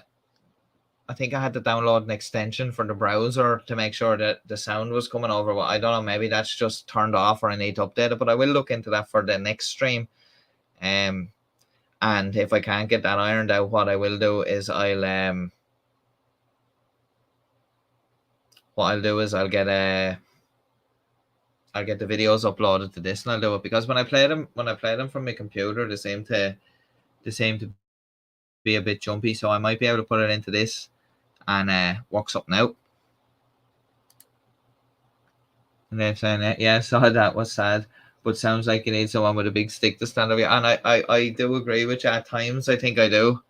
It's sometimes you're there, like sometimes you can get sidetracked as well, and you could do what someone's saying, get on with it and just do it. But yeah, like plenty of stuff coming anyway, and stuff to cover. And there's I had done stuff in a couple of members videos there. I don't know if you've seen that one, the Coin Man video. I'm actually going to do something with either with that guy or one of the other guys. That might be the next Frauder compilation, something with one of them as well. One of the guys actually was only recently out there the other day in a shop trying to do the same thing. This is a different guy than was in that members video, but he was out in the shop the other day, and the guy was like, the poor guy that he was dealing with was in a terrible situation because he was on his own in the shop and he had no one to call or ask, and he was trying to get through to the owner of the place and all, and it was really it was just really bad. Yeah, you'll have to send somebody with a big stick. Give me a line, or send a wolf here, and the wolf can just growl at me every time I start slacking.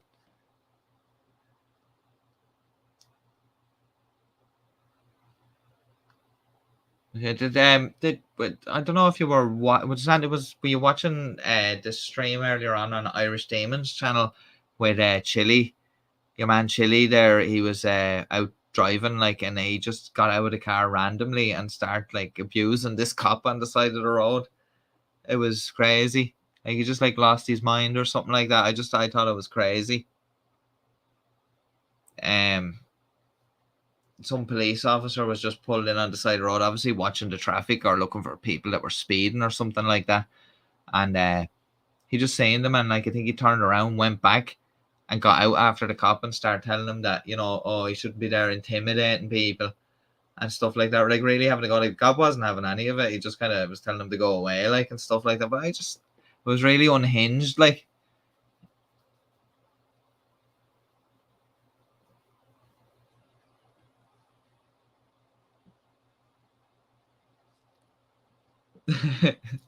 It can trigger me.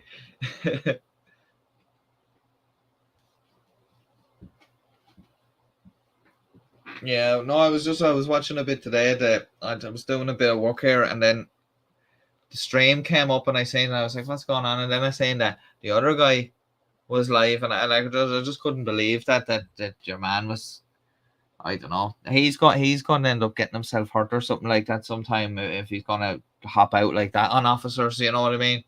They don't know who he is running up to him, but yeah, I wouldn't recommend it. I think he was actually advocating for people to go and do that themselves if they see them hiding, as he calls it, even though like this officer was in plain view on the side of the road, like. But yeah.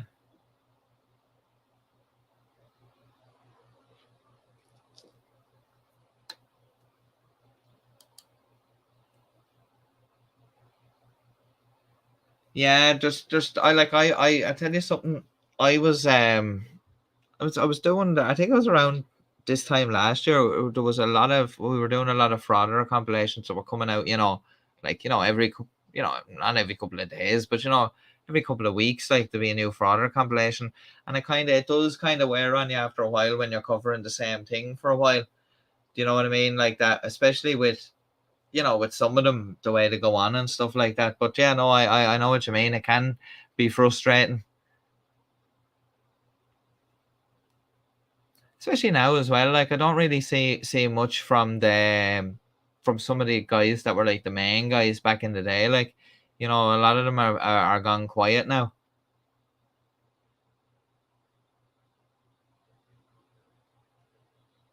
Yeah, libraries are the new post office, and the thing about libraries as well is that like like post office is one kind of disruption, but like the library, there's gonna be people in there, researching things, studying, going in for different reasons, and you're gonna go in there and start causing a ruckus. It's just more nonsense. And I see some of the I think I was saying it in another video there, some of the auditors in the UK are now they're actually flying drones over the places. Like they're going down to the place, they're standing outside for a few minutes, trying to get a reaction, and then when the people come out, they're like, oh, we're going to fly a drone over in a minute, and there's nothing you can do to stop us, just to get an extra bit of reaction off the people.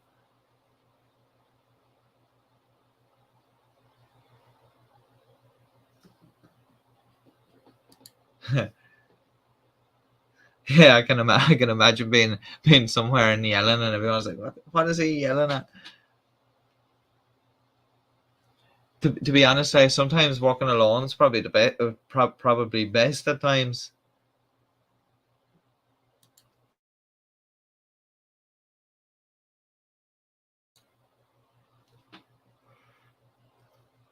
As well, there was times when I'd be in work when you'd be on your own doing a job and you'd be trying to get it done, and then other people are coming over and they're trying to help you, but you'd actually probably get more done if you were just left to do it on your own. And that can actually be quite frustrating, because I used to work in a factory years ago, and sometimes maybe you and one or two other people would be doing a certain job, like, and then they'd send over a load of other people to help you out, and you'd actually be getting less done when they sent more people over, and that was always a common occurrence. And that's the thing. Sometimes you just like to be left in do your own thing in your own little system.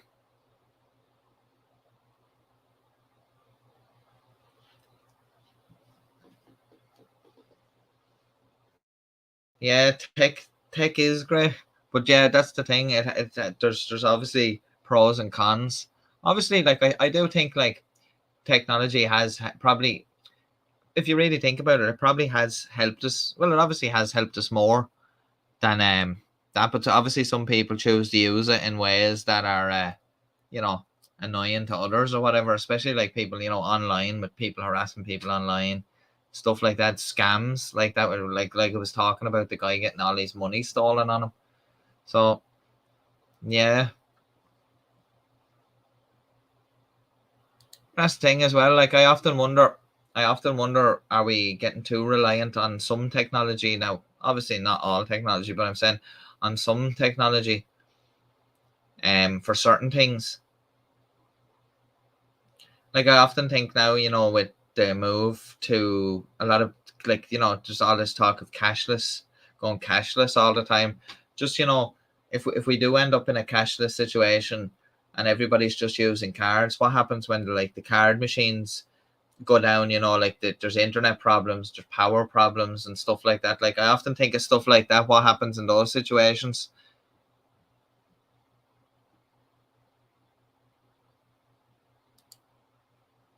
Oh, that's it. That's interesting, Dave. That'd be a good job to get. Like I know you're saying there's not many people around, but it's good to kind of, you know, get out and about. You know, to be out there, like, and staying active.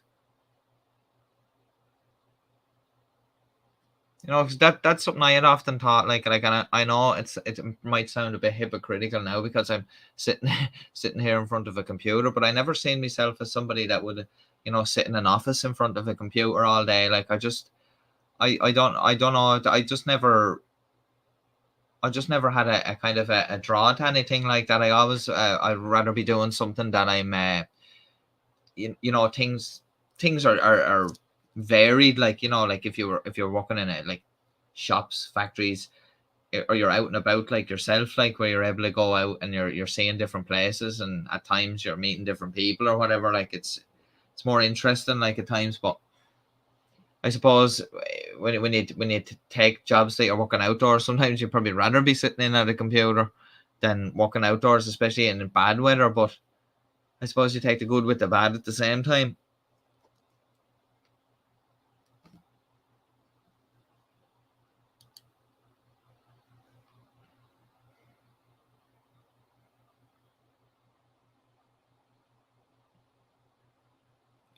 But to see as well, like it's starting early too, as well. Like at 4 a.m. is good because you kind of when you finish, like you have the rest of the day. I know you might be a bit tired or whatever, but cold winter mornings or it's pouring down.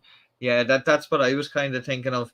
It was always those sort of things about. I remember when I got my first job, and I was like in a supermarket, and I remember I was kind of, you know, at times you're only young and all, and you be kind of whinging about it and stuff. And I remember my father used to always say, "Well, like you could be outside in the rain, you know, on a building site, or you know, out painting or so. You could be, you wouldn't be out painting in the rain. What am I talking about?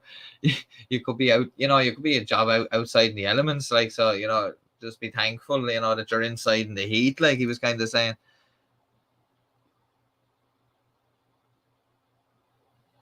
Oh yeah, I can imagine that's not nice, Dave.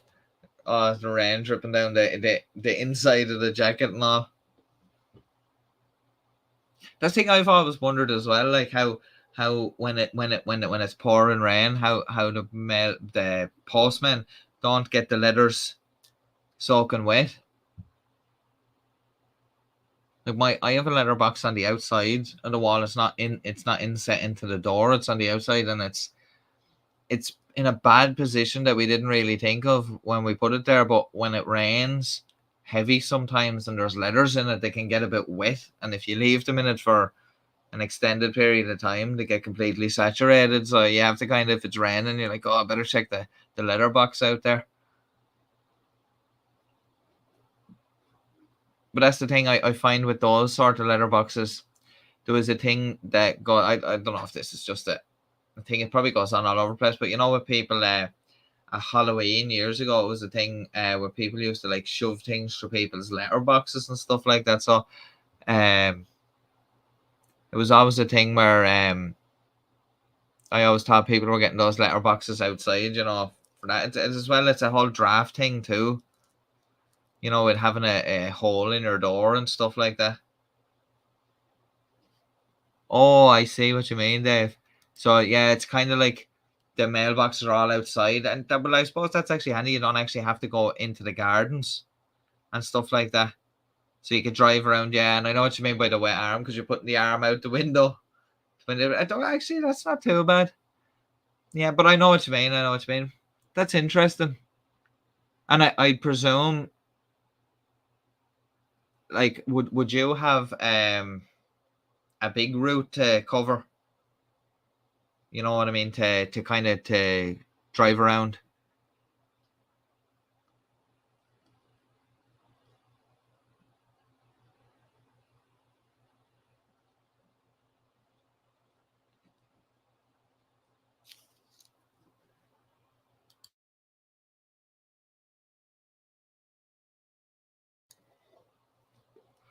the way it is here is like, you know, the male person has to come into the actual garden and up to the door of the house, or, you know, I do see there is some people that have them like out in their pillar or whatever like that, so that actually saves them having to come into the, especially people that have dogs and stuff like that that don't want, you know, the gates open. Oh, 300 kilometers a day. That's crazy. That's a lot of mileage. That is an awful lot of mileage. So I presume, yeah, because you're saying like it's a rural area, there's probably a lot of distance between the different properties that you're delivering to. Yeah, I'd say it will be a lot different over here because, like, the person that delivers the mail here, they're like literally, they would have a van, but they would park it like, you know, at the entrance to the estate or whatever, and then they would like walk around with their mail bag and then go into each house, you know, and then like obviously would take an awful lot of time longer because some houses have gates and stuff, so you're in the gates and all, and then obviously you have the whole thing of, you know, you might end up coming to a door and someone wants to chat to you and stuff like that. So, you know, it would take longer. And six days a week over there as well. Over here, it's would only really deliver 5 days a week. I'm not quite sure now up in the likes of Dublin and all if they do deliver at the weekend, but I know where I am, they only deliver Monday to Friday, and you'd only kind of get, you know, stuff from couriers and stuff like that maybe on a Saturday, but there's barely any sort of deliveries like that on a Sunday.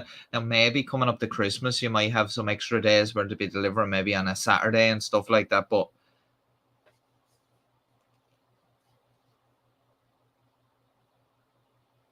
yeah, so you kind of have a mix of a bit of urban and then some rural as well, which kind of, that's interesting as well, something different.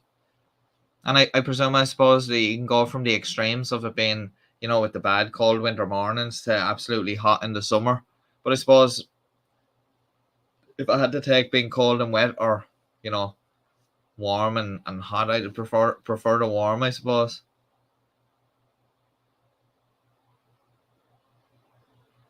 Oh yeah, so the mail service over there covers the whole spectrum of everything, like they do the parcels and everything as well, like. Yeah, the aircon. Yeah, you definitely need the aircon over there anyway.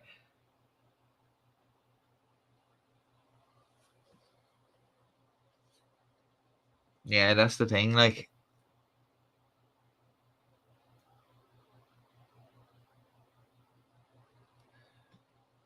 And then I suppose there's it's a bit more interesting over there in terms of well, I suppose it's normal for yourself, but seeing the different wildlife over there when you're out on your travels.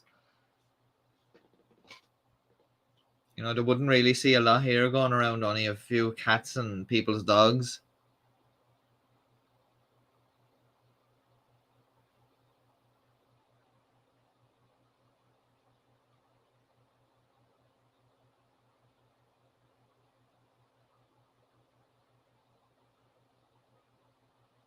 Yeah, like some like the to 20 degrees would be nice. It'd be manageable. It wouldn't be too cold, it wouldn't be too warm. It'd just be nice weather.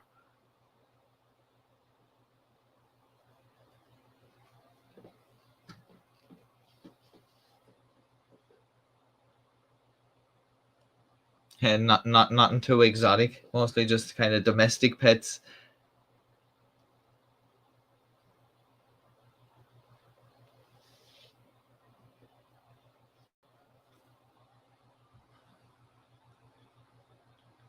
We'll see.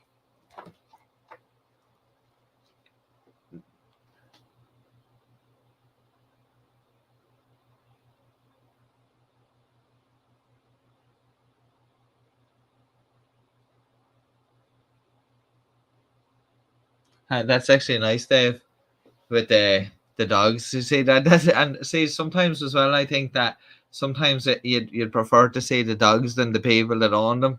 The dogs are probably a lot friendlier.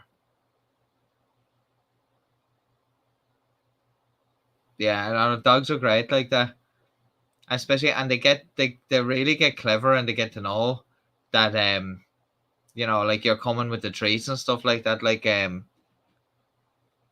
there was my uncle fishes like just beach fish, like doing beach fishing, and he was saying that there was a lady that used to come down onto the beach all the time walking her dog in the evening, and he used to always come over to him, like, and like this was going on for ages. Like he used to give the dog a little bit of a biscuit, like when he was over there, and she didn't really notice that this was going on. She used to always wonder, like, why her dog used to, every time he come down to the beach and he used to see him, why the dog was running over to him. And she came over one day and she was saying, "Oh, he's very fond of you." And he was saying, "Oh, of course he is, like, because he's getting fed every time he comes down." So she didn't know, but the dog was smart enough. Every time he come down, he was looking for him. And if he's seen him and his friend down there fishing, he'd always come over to try to get some treats off them or whatever. And Dart Fritter has just said, "Hey, Degen Watch, love your channel.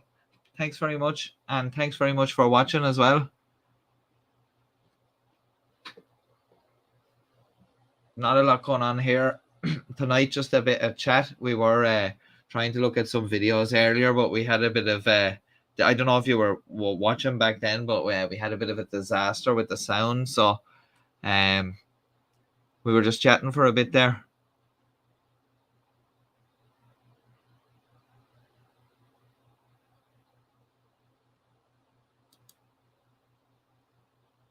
And very nice, and some of those Rottweilers can be massive. Even as puppies, like they can get very big. They're very muscly, like.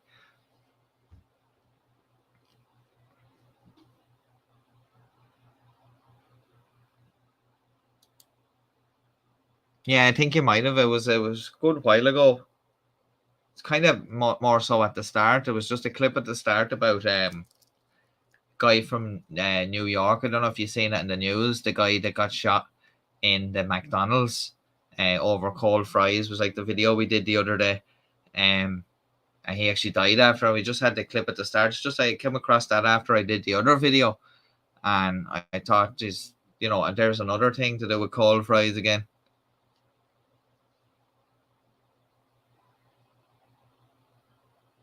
Yeah, some of those Rottweilers are extremely, like, they grow extremely quickly as well. Like you can't believe it. Like there's been a few of them I've seen, and you'd think they're a lot older than they are, in terms of their size, like, but they're still only like considered puppies.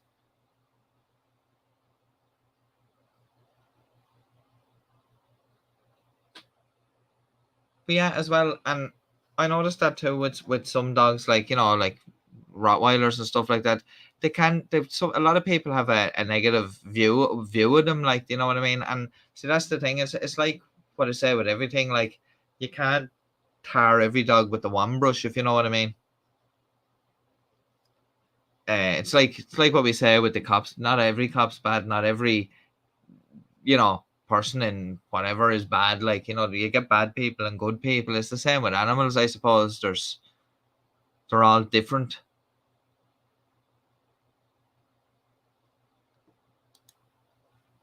That Fritter saying, "I'm not a large dog guy. I have a 13-pound Chihuahua German Shepherd mini mix. The Chihuahua was the father."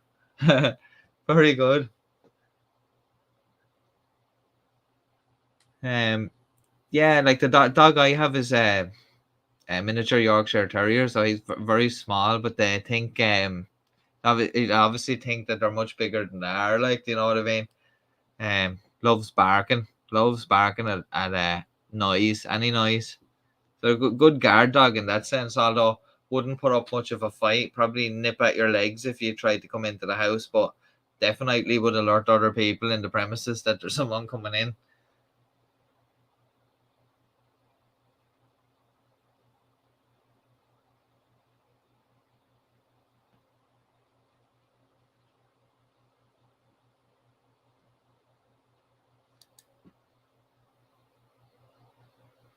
Yeah, my friend actually has a dog called a Glen of a Mal Terrier, and they're kind of I think they're an Irish breed of dog, but they're really nice. They remind me of like those West Highland Terriers, kind of that white hair and stuff like that. Really nice. Yeah, they definitely make up for themselves in noise. The terriers, especially the Yorkshire terriers. That's the thing. They'll take on bigger dogs, you know, and they'll bark at them and all, and they'll be like, you know, I told him, but they're just too small.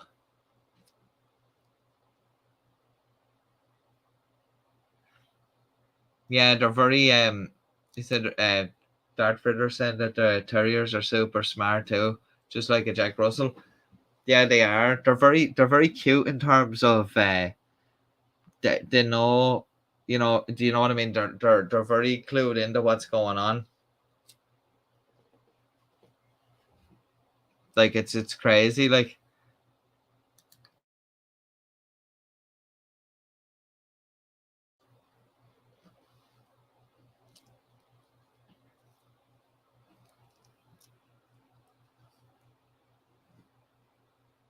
yeah, that's right. That yeah, total Napoleon complex. But that's the thing. I think the smaller the dogs are, the bigger in their head that they think they are. But I think it's just all instinct with them, you know. They all think they're like a beast or something like that. Yeah, frauditors, yeah. Frauditors are the terriers of YouTube. That's what that is now. Just a bunch of terriers.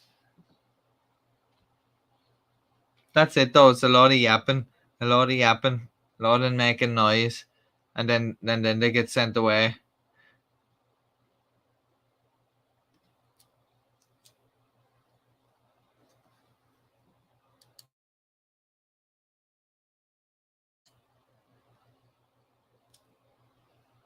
I see there recently I think it was in Arizona, there was a law passed to do with recording the police when they're doing their job.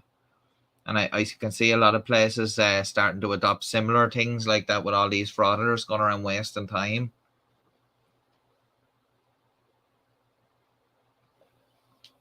Yeah, like I notice a lot of getting tongue tied. A lot of larger dogs are actually more chill about things. Like when they interact with other dogs, they're kind of, you know, more laid back about it or whatever. And if they do start barking, it's usually like a couple of barks just to say, you know, I'm here or whatever. But yeah, like the smaller dogs seem to get hyper, like they're wired or something like that. You know, start just absolutely going nuts.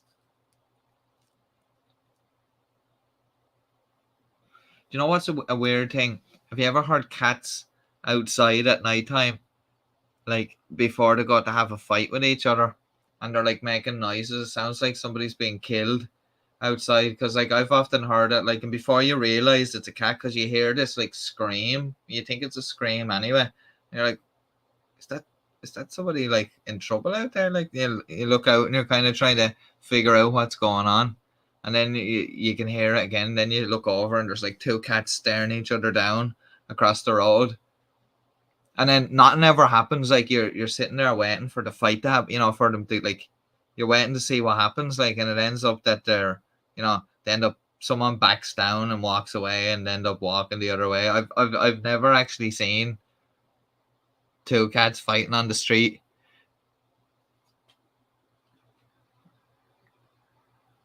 Oh, Dave saying apparently the post office updated their poster 7 to try combat the morons. That's interesting actually. And actually, a lot of those poster 7s are I don't know when those regulations were brought in, but they seem kind of a bit outdated. So they probably could do with updating them a bit, especially to try get around some of the language in it, you know, that the frauders use to their advantage. I don't think your dog would react too well to Glenn. He'd probably run away, Glenn would. Especially from the loud noise.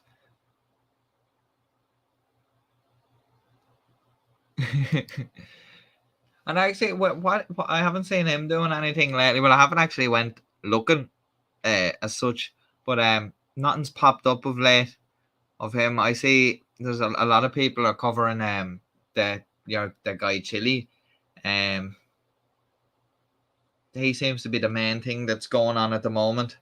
Haven't really seen any from the others, or that guy Josh was kind of getting involved with him for a while there, but I think that little bromance faded away there.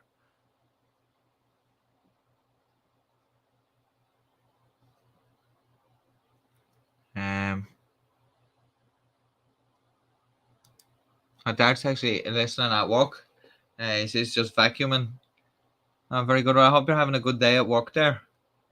I'm not quite sure what they changed. Maybe Dave knows a bit more there about what did they change on poster 7. Yeah, the sentence on it that they say that they can do it, but did never get to the part where it says about getting the permission of the postmaster. And anyway, would it not just be courtesy, if you're actually going to do that, like if you are really genuinely working on a story, which they never are, going in there to do that, then like it'd be common courtesy to just go in and let them know what you're doing. And like you see in some situations where people have actually went in, like I've seen a couple of guys in the UK, they've went up to the place and told them I'm doing a video on the business or whatever, and some people are actually okay with it, and they'll say, okay, I'll give you a bit of information, and they might even show them around like their yard or whatever like that. So like it does, being nice to people and polite and actually having a dialogue with someone and going in and letting them know what you're up to can make a big difference. Like when you're standing outside and you're being combative with them or defensive straight away, just as they've come up to you to ask you a question, like a lot of these guys are like, oh, why are they coming out and questioning me? I'm standing on a public road. Yeah, but you're outside their business, so obviously anybody that's like in a business or something like that, or that's working there, is going to want to know why there's some dude hanging around outside, regardless of what the law is or whatever. It's just human curiosity to know what that guy is doing outside. So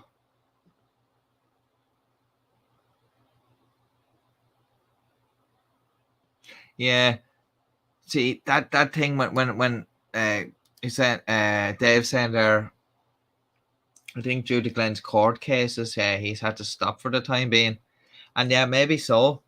Because I did notice after all that stuff went down with him, gone with court and all there, he had gone a lot quieter, and he had remember going out of, he was all over the place. He was all in different towns all over. I thought he was going to start that going around all over the country, but it seemed like he was just getting away from his own place because he was kind of run out of there. And that goes to show you something, actually, because if they're saying like they're all for their rights and I have the right to do that, then why didn't, when they stopped him, why didn't he just keep doing it? If that was what he could do, like why didn't he just keep doing that? Like why do you have to go out of town? It's weird. Like Dad Fritter saying Chili doesn't do much for me, he's a nut job, but Glenn is pure content. And that's the thing, like your man Chili seems a bit unhinged there, especially lately. And I don't know what's like. I'd never seen him until very recently, but like I don't know what's. It seems like from what I've seen over the last few weeks or whatever, he seems to be getting a little bit more unhinged, and I don't know if that's because of all the drama that's going on at the moment around the stuff that he's involved in and all of that, and like there's a lot of channels calling him out and stuff like that. So I wonder, is that kind of fueling that whole thing? But I don't see that ending well. Like as I was saying just there, him hopping out today on his live stream and just confronting some cop on the side of the road, like, was just crazy. Like, and then encouraging people to do it, and he keeps going on in that stream that he was doing that about the way it comes across is that he's talking as if like someone would be talking if they were told that they were dying or something like that. And I'm thinking the guy was told like he had a bum knee or whatever and high blood pressure, or allegedly or whatever, like whether he does or doesn't. But I'm just saying, like, that's not the end of the world. Like, those are things that can be treated. So I don't know what the big thing is about where he's going on about mortality and not getting his message out there and all before he's gone and all. Like, obviously, like when you have a health scare, you might think more about what you're doing with your life and all that. But like if that is genuinely the case and he had a health scare and he's like genuinely fearful of his health, well, I wouldn't be still going out on the road and then trying to fight all these people's cases for them and all of that, because that's just going to add more stress. If you just think generally about it, I'm not saying he's right or wrong or this, that, or the other. I'm just saying if you look at it just in a general sense, if you did have high blood pressure, which could be caused from stress and all that or whatever, why would you be out putting yourself in that position where you're going to be stressed out and you're not going to be able to look after yourself? Like, that is a message to just have time for yourself. Like, it's not worth that. You know what I'm saying? And Dave's just saying there, media know how to behave. YouTubers don't understand how media really works, and that's true. Like, the media are going down there, they're working for a company. Company has a reputation. They're being paid a wage. There's standards that they have to uphold for their company and stuff like that. It's done in a professional manner. Like, they're not just rocking up in there and shoving cameras in people's faces and getting obnoxious. Like, if a TV crew showed up at a place and they were told, like, I don't want you filming, they don't. They'll leave. Like, do you ever see those shows where, like, I've seen those watchdog shows, let's say on TV, where, you know, a company is like ripping people off and they'll show up at the premises to confront the owners or whatever. And when they say, oh, no, we don't want you coming in here to record on our premises, they don't stand there and start arguing. They just leave and, like, go out to the public road and just, like, film the front gate or whatever. Like, they don't put up a fight about it. Like, so that's true. Like, you know, the media are held accountable as such. Like, those reporters that are down there on the scene that are going in, they will be held accountable if they get out of hand or if the police are called on them by their employer. Like, whereas Joe YouTuber is just down there for his own, you know, sake or whatever like that. He has no one to answer to. So when he starts getting out of hand and the police are called, well, that's his business, you know. Whereas, like, other people, it's their career. Like, Darfritter said they need to make it clear. I'm just catching up on some of the comments there. Darfritter said they need to make it clear for the current times. I wonder how long ago. Yeah, that's what I was saying. I wonder how long ago that was actually written up. Because it would probably seem that it was done way before, you know, things got to the level where everyone has a camera on them. And Dave said that that's what they don't see. They think just because they have the right to do that, nobody else has the right to not be harassed. You know, people have the right to go out into a business and do their business without having somebody annoying them. And yeah, that's what I think. I think that maybe because now he's more in the spotlight, because I had never really, I think I had seen that channel before. I probably, like, I'm not going to say I'd never heard of it. I probably had seen it before, but it's not something that was, you know, on the top of my mind or not. And then when I just start seeing it lately, I kind of was just watching a few people's videos and kind of finding out what, oh, you know, it's kind of interesting to find out what was going on with the guy and all. But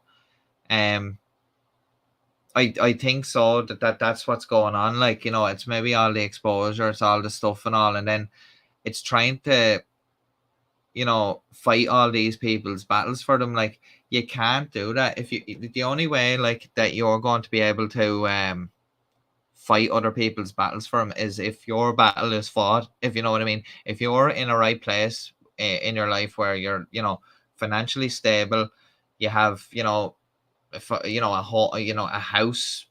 Like, apparently that guy's going all over the place. He's here, there, and yonder, and he's, like, living in the car and this, that, and the other. And I don't know, like, I'm just saying it seems very scattered. Like, he doesn't seem to be settled down anywhere. And I'm saying for you to be fighting other people's battles for them and trying to fix other people's lives, you need to make sure that you're on top of your game. Like, and if you're, like, going through all the stuff that he says he's going through at the moment, then how are you supposed to be helping anybody else? Which, you know, you can't, like.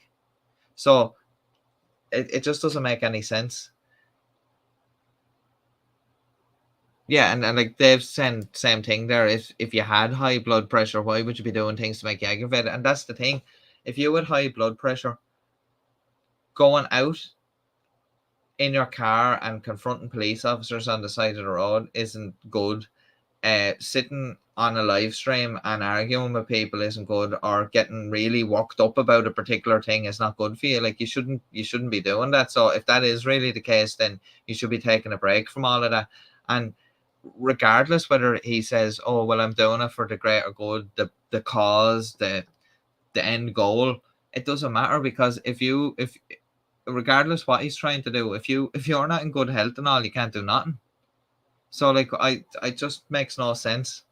And that's why I said it's going to end badly. He's either going to have some health problem, or he's going to say the wrong thing, or it looks like it's on a train. It's like it's on a collision course to be a train wreck. Like,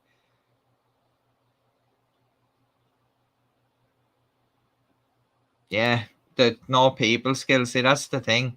When a lot of these guys go out, they don't know how to interact with people. They don't know how to be pleasant. Like, see, that's the thing. They go out there with a preconceived notion that they have to be combative and they have to be aggressive, because that's the only way to stand up for your rights. But it's not like, if they literally went out and told people what they were doing most of the time, they'd probably be left there.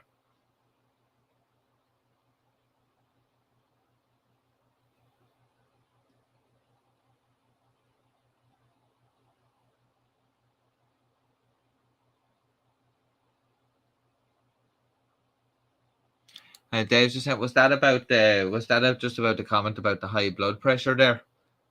I didn't even notice it. I didn't see anything as a dig there, but yeah, I'm saying sometimes as well, like, I do see people can go really in, like, I'm not just talking about that guy or whatever, but just in general, like, you see, there's a you can call, there's a level of calling someone out, and we'll say it can get to a certain point where it becomes, we'll say, even too much, regardless how bad the person is or what they've done, like, or if they're a scammer, a grifter, or whatever. There's a point where it gets, it can get too much. Like, you can push it that way, and I often look at that with some of the channels, and I think, like, at the end of the day, like, that, like, if we're saying there, like we're saying, if the exposure is setting off his mental health worse and all that, it'll only get to a certain level before, like, he loses it. Like, you know what I'm saying? And like, you don't want to be the person that pushes someone to be going mad or something like that. And that's what I'm saying. You have to kind of, it's kind of about being responsible at the same time as well. And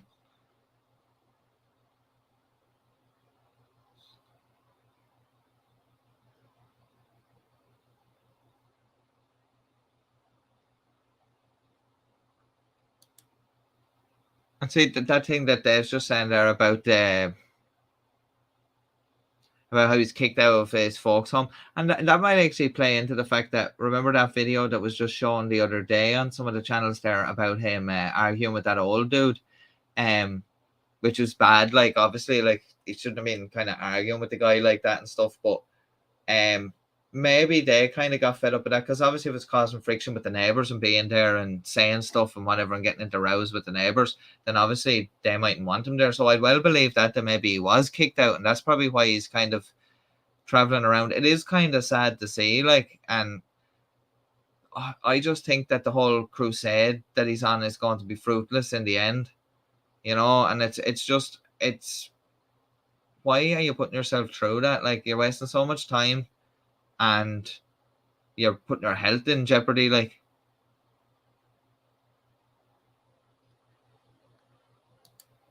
yeah, and Dark Frittermade makes a good point there, saying that you have to take a break from watching Self-Sits, Carnage, Fraud Tards, and all those. Can only take so much of human beings being shitty to other human beings, and that's true too. Sometimes that's why I find sometimes when you're doing a lot of negative because it is kind of negative content, with people getting into disputes and arguments and stuff like that. And that's what I'm saying. Sometimes that's why I like to vary it up on the channel with different things, with some of the, like, I know road rage sort of things are the same, but it's not always people confronting each other as such, where with some funny things and all. Like the next video I have coming out on the channel is actually about degeneracy at sea. So it's not people arguing, it's kind of more mishaps and kind of people not really following health and safety procedures and such. But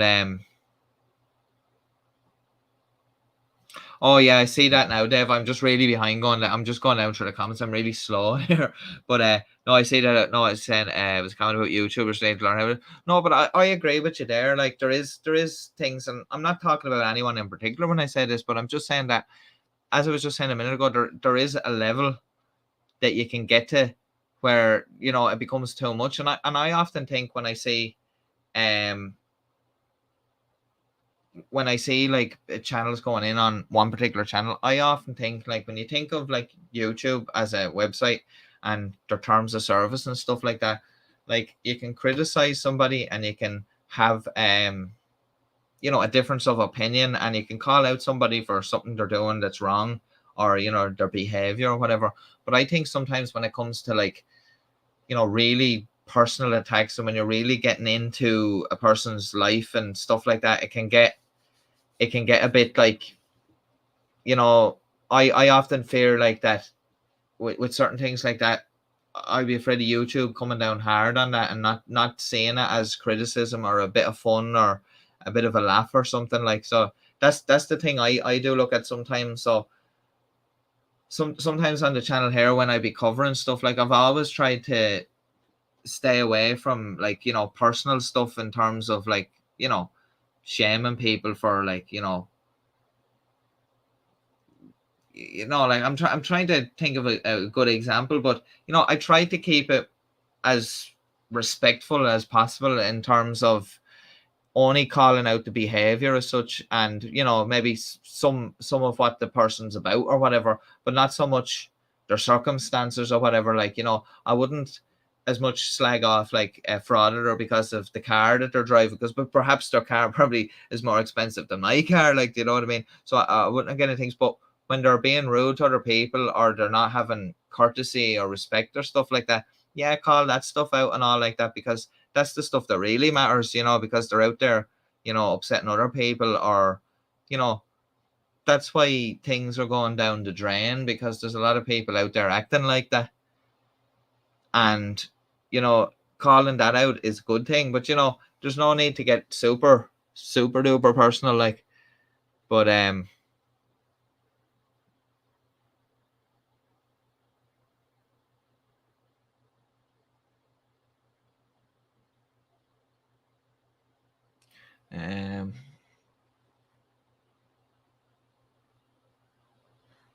I just reading Dave's comment saying about a channel released a video about CPS call to a frauder house. They were making comments about not showing the kids and making money off them. Yeah, see, it's stuff like that. See, like when it comes to like a court case, like let's say that's been in the papers, like let's say we were talking about that guy the other day with the cold fries. Well, if there's stuff that's in the news article or that's been reported about that guy, like let's say to say like that guy has kids, or that like he's in a custody battle with his kids, like I'd mention something like that, because it's public knowledge, it's in the news or whatever. But I'm not too into digging into people's background, about what goes on that deep, if you know what I mean. Like I'm looking at the situation that's occurring. Like let's say this guy is in a post office harassing people. That's the situation I'm looking at. I don't tend to go too deep into, if that guy is let's say scamming somebody or something like that, we may look into that or stuff like that. But when it comes to stuff like getting into stuff like that, it's a bit I don't know. And then the thing is, when you get into that sort of territory, you have to be very careful that you know what you're talking about, because if you're making accusations about somebody, about their kids, this, that, the other, or crimes that are allegedly supposed to have happened or not happened or whatever, you're leaving yourself wide open to like, people taking legal action against you or stuff like that for, for you not having your facts straight, and for like basically defaming them if you've gotten it all wrong. Like, so that's the thing I worry about with some people when you see like that happening. I just, YouTube can be like the Wild West sometimes, really. Like when you see it, like there are rules and there are stuff and all, but there's a lot of stuff that goes on that are in grey areas, and you know. But I think I've caught up now on some of the comments there, and Dave said, that's one of the reasons I follow and support your channel, because you give us a broad range of idiots and silly things happening. Well, that's the thing. Like when I started the channel, that was the aim, to kind of do a few different cover different topics, like, and not just like frauditors, sovereign citizens and all. But that's why I kind of got into doing some of the like with the road rage and then the airline stuff, just different stuff. But then I've also there's been a couple of videos that I've done there with the likes of One Ages back with the Lewis. It's kind of hard to think now on the fly of some of the videos I've done, but we've done some different videos, and at times when I've made them, obviously, if you look through most of the videos on the channel, the frauditor videos and the soft state videos are the ones that usually get the most views. But at the same, and I enjoy making those videos, but at the same time, there's other topics I like to cover as well. Like, there's other ones I have coming up too. Like there's one that it's something that I could say I feel strongly about in a certain sense. It's the whole thing of people, especially in this country, because that's what I'm going to focus on, because I've there's a lot of cases that I have information about that I can talk about or whatever, of when people were out on bail for a particular crime, awaiting their court day, and while they were out on bail, they went on and committed either similar crimes or more serious crimes, or more aggravated versions of those crimes while they're out on bail. And it's just the whole system here, the way these offenders are, for certain offences, are let out on bail and then they end up re-offending. Just the other day, there was a car stolen in Dublin with I think it was a 6-month-old child in the back. There was another child in the back, but the child managed to get out of the car. But the person drove off with the child in the back of the car, obviously realised there was a child in the car, and then dropped the child off on a curbside somewhere, on the side of the road, and the child was found safe and well, thankfully. But the thing about it is that I'll just wait there. Just really.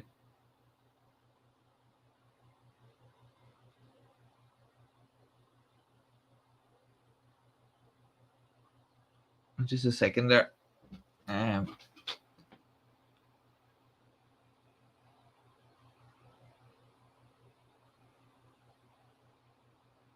kind of lost my train of thought there then when I just got distracted there for a second. But yeah, no, that there was the car was stolen, a child was left on the side of the road there, and I lost my train of thought of where I was going at that point. It's probably just because it's late, but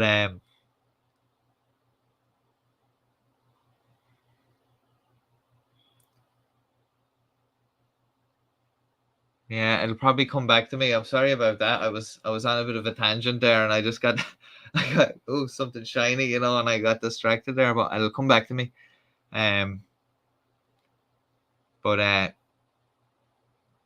Dart Fritter saying there, look at Alex Jones. Yeah, that is crazy. That's a prime example of that, coming out and saying stuff, and then later on it comes back to bite you like that.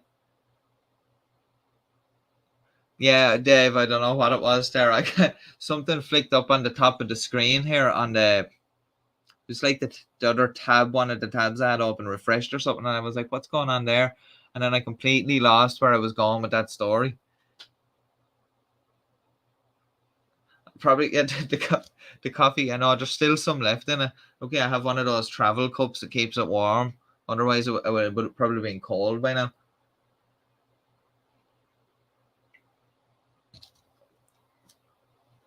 But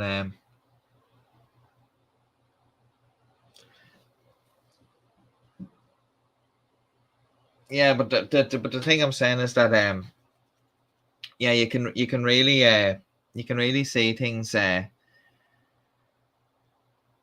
especially on YouTube. It's like we were saying about like Alex Jones there. I think there's even more cases possibly coming there. I seen something about that today. I didn't actually click into the story, but I seen something. There might be more people looking to take action against him there. And I remember years ago when he was doing InfoWars, and he was on Facebook, and you know, he was on YouTube and stuff like that. I remember coming across some of his videos and all back then, and I remember it was a lot of the stuff he was saying was fairly out there, all right, but like I just thought he was just this guy, you know what I mean? Just, you know, but I never thought it'd end up the way it did.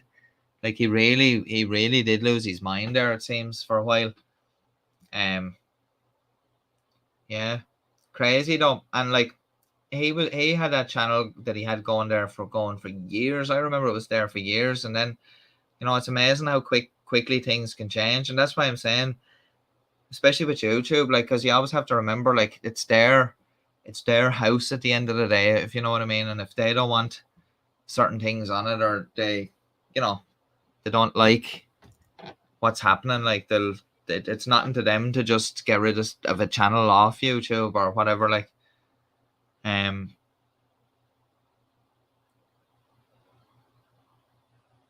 yeah, I think so, Dartford. I think that you'll probably never see Jones doing anything like that again. You'll probably never see him as a public figure as such again. He'll probably just kind of, when this is all over, he'll kind of just fade away. Like, then we probably won't hear from him. But yeah, he seemed, and like back in the day, I'm not saying, like, as I was saying, a lot of the stuff he was saying was pretty out there, but he did have a good thing going there in terms of a business. Like, he was making money, he was obviously living well, and it was supporting his family or whatever. But it's crazy how we can just, that's what I mean, there's a level of these things, and you just push it over the top, and then things come crashing down fairly quickly.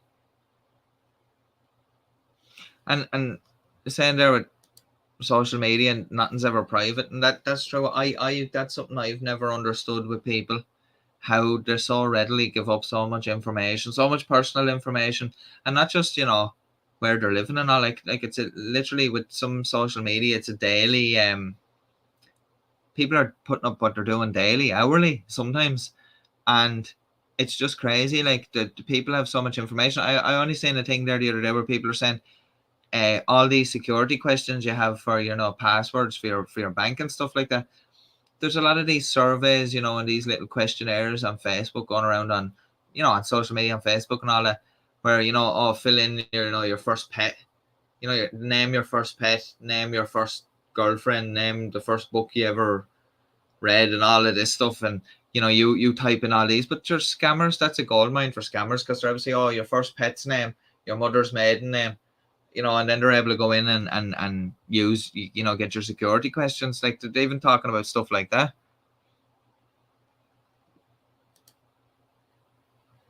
Yeah, I've noticed in my time on YouTube there, a few things have baffled me in terms of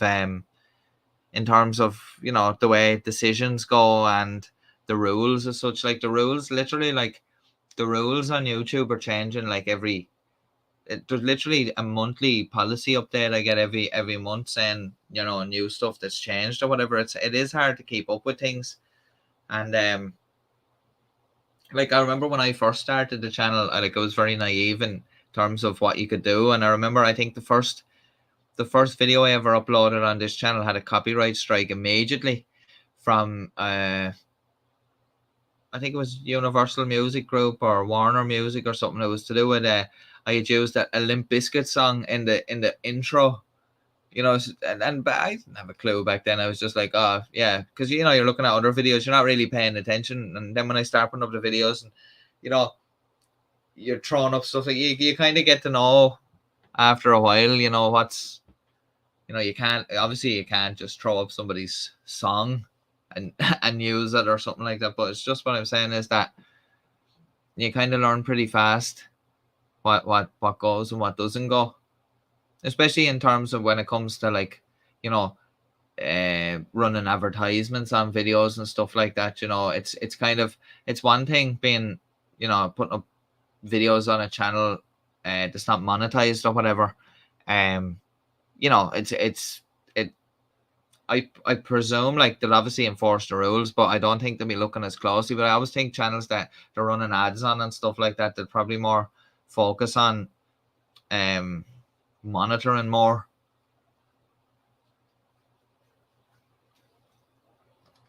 And I actually, Darfur said the love of money is the root of all evil. The more cash thrown at you, the easier you're corrupted. And that is true. And you've seen an awful lot of people over the years that have great people, really nice people, and then all of a sudden, money. And even it's not even that they come into money; it's the quest for the money. You know, don't dare get in their way, like sort of a thing. Yeah, it can turn people. And do you know what? Just we're on the topic of money like that. That's one thing I've never understood when people pass away and families end up, you know, like literally splitting apart over an inheritance. You know, when it gets really nasty and all. I just don't see it. That's really not worth falling out with people. And I don't think the person that's deceased would want everybody squabbling over what money was left over. Like I've often seen people that deliberately don't leave money for that fact because they know, oh, well, I can't leave money to my lot because they're going to start squabbling over it. Like nobody wants to see their family falling apart like that over a few pounds. Like, you know.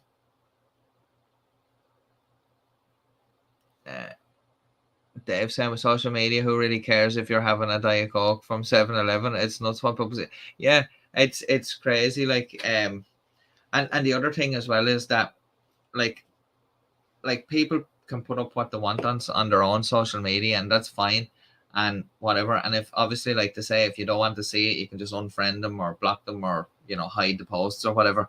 But I often see that with people when they're posting pictures of their kids, and the same people would get upset, you know, with people for doing the same thing. It's just there's a whole weird thing where people will openly share stuff on social media, but they're, you know, but in person, like in real life or whatever, like they come across as a real private person, or they're you know, to be private about things. It's weird. There's a lot of hypocrisy, I suppose, there with when it comes to stuff like that. Especially with social media, can be depressing, I suppose, in terms of you could sit there scrolling through Facebook all day and you're looking at all these people, you know, there's somebody out, oh, look at that person's on holiday somewhere. Oh, look at they went to that place and they're having a lovely meal. But you're looking at that now in the moment and you're thinking, look at all these people having this great life and all, and I'm just sitting here, you know, on the couch looking at TV. But like they're sitting on the couch looking at TV at some point, like when you're out doing something. So like some people don't realize that and they get depressed and they say all these people have these perfect lives or whatever, and here's me. But that's not the case, like, and that's why it can be, you can get into that mindset and it's a vicious cycle. Like, therefore saying YouTube and is not easy. We appreciate the hard work you put in, and I appreciate that as well. Yeah, it can be frustrating at times, especially when it comes to things like, you know, YouTube being weird and stuff like that. But yeah, it can be quite annoying sometimes. I enjoy making the videos. I enjoy coming on and chatting to everybody and all of that side of it and all. It's just sometimes when it comes to, like, for example, I had a video there, I don't know, about a month or two ago. It was the one where the guy was on a car chase through the rail yard. And that video was up now. To be honest with you, it got most of the views it was going to get, you know, because it was up for a few days or whatever. A lot of people seeing it or whatever, and their subscribers. And I'd say about 2 weeks after the video went up, it got claimed. 15 seconds of footage in it or something got claimed by somebody, right? And it actually, I tell a lie, it wasn't that video. Sorry, I'm only thinking that was something different. There was another video I had, sorry, and there was a clip in it that got claimed, but the person, the people or the account or whatever that claimed the clip out of it wasn't actually the owner of the clip in the first place. Anyway, when I did more looking into this, it turned out that there's some group or company or whatever it is that just goes out and randomly claims videos, right? And the whole premise of this is that if they go out and, let's say, claim 50 videos, not everyone's going to, like, put up a fight with that. Some people are just going to leave it, and if they're going to get some of the ad revenue off that for claiming it, then it's kind of I reckon that's the way it's working with that. But anyway, I looked. There was other people complaining about this, that this had happened to them as well. That their own videos, like they had no content, like it was literally their own content that they had recorded themselves of themselves, their own face was getting claimed by this crowd. And apparently, like, they're known for abuse, and it's some faceless channel or whatever. It's like a company or whatever. Like, apparently they go around and they do that. To just claim all these videos or whatever, and like other people have complained about it, but they kind of abuse the copyright system, and yeah, there's nothing really done about it, I suppose. And that's like what Dave was saying earlier about them enforcing the rules differently. I don't know how nothing's been done about that. And then also I see, I don't know if anybody's noticed, there's comments seem to appear in my under my videos sometimes, just maybe about 20 minutes after they've premiered. Usually people advertising, like, just sometimes they're from music sites, but other times they're for like adult content sites and all that, and it's like a bot account will just comment a link saying, oh, check out the ladies here or whatever. And I always try to go in and delete those. I'm not saying like the majority of people that would be on my channel would not fall for that, would not click on that, but it's just, I just don't want it there in case somebody accidentally clicks on it and goes on to whatever site it is. Or at the same time, I don't know how YouTube would be like if they come across that and like to see that it's been left there. So I always try to just get rid of that sort of stuff. YouTube doesn't know what YouTube's doing. I think that is the case sometimes. I think they don't even understand the whole algorithm, the way it works. I think it's just taking on its own sentience. Yeah, money isn't addiction, just like politics or rip families back, and that is true. The same with people like win big on lotteries and stuff like that. It can drive people apart.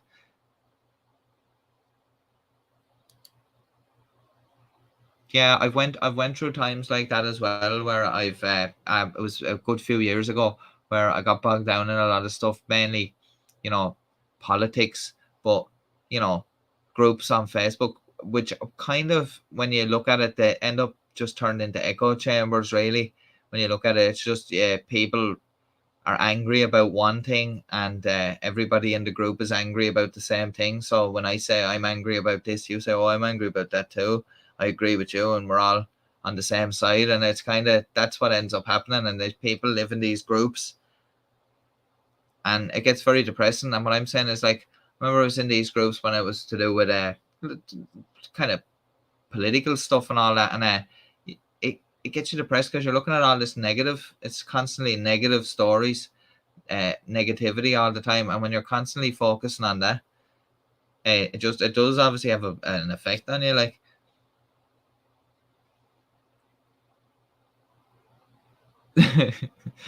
yeah, that's I've been found out there. That's what's going on. It's some sort of a virus, that's putting up these links. It could be a conspiracy. I could own those sites, and I'm just telling people not to click on those sites, so they click on those sites. So it's kind of, yeah.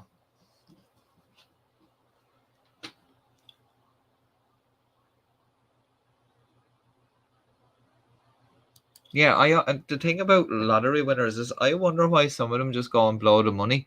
Like you didn't have that money yesterday, so why wouldn't you invest some of it? I don't understand why people don't invest the money, because like you can go out and blow all the money on cars and houses and parties and stuff like that, but when it's gone, and then you need to win the lotto again. I don't understand how people can't make more money. So like, you have a well, I know it won't literally be a never-ending supply, but you'll have a constant supply of money like coming in. I just don't understand that, and then it can be comfortable.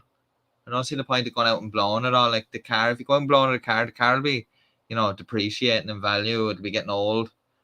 Stuff like that. Like property is okay. It's okay to go out and buy property because, like, you'll have your property or whatever. But I don't get these people to go out and blow the money.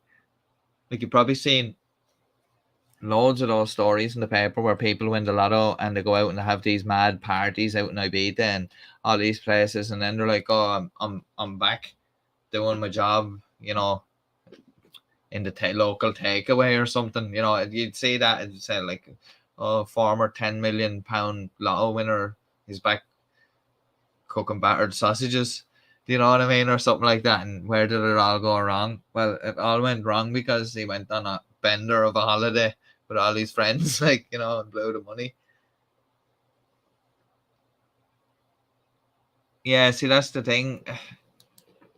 If you and you'd assume that people that didn't have the money would appreciate it more when they get it, but then it's kind of like a thing where you don't know what to do with it, so it's just like spend, I suppose. But that's always been in my mind. I always thought that if I ever won any money like that, I'd have to invest it into something like, you know, and something decent. Like, and I'm not just saying just throw it in some fund and let it, you know, get a little bit of interest every year. I'm saying like try start a business with it, or you know, something that you're going to see money more quickly. It's not get rich quick type of job, but you know, something that you're going to see results out of a lot quicker than if you just. I don't like the idea of throwing money into a hole and like leaving it sitting there. I'd like to see the money actually doing something, like, um like work. I'm not saying like there's nothing wrong with it if you want to do that, but it's just, I suppose it's different types of investor, I suppose. So I'd be more into kind of putting the money into something I can see happening, you know. But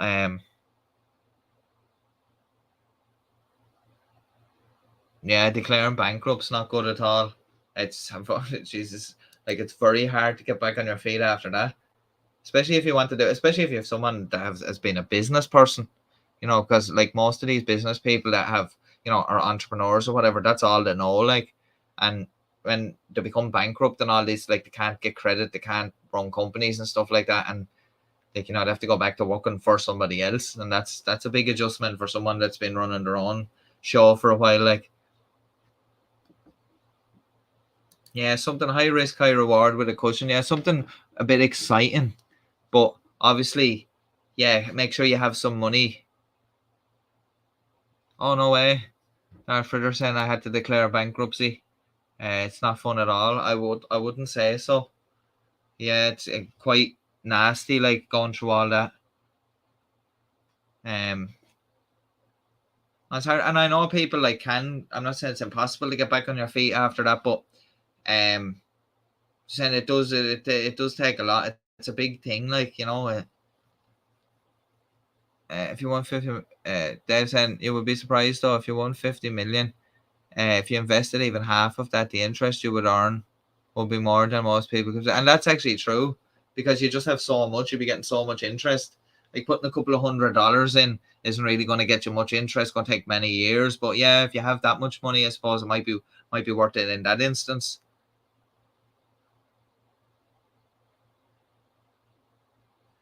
Yeah, and Dartford said it messed things up for 7 years before it gets better.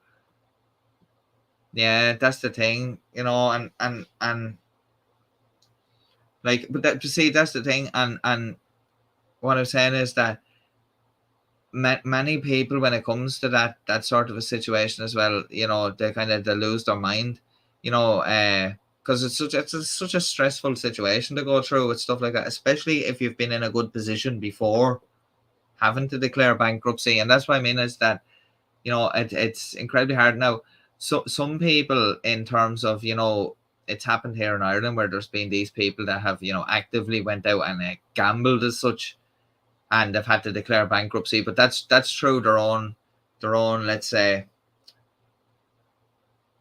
for lack of a better word, incompetence, I suppose, to go out and to put themselves in a bad position or whatever. But like when it happens to you through, you know, circumstances, you know, losing a job, this, that, and the other, and your money or whatever, or you have a business and, you know, one thing happens, another thing happens, and things just conspire in a certain way. Like, I understand that, but like the thing I'm talking about in the other sense was these people over here that were kind of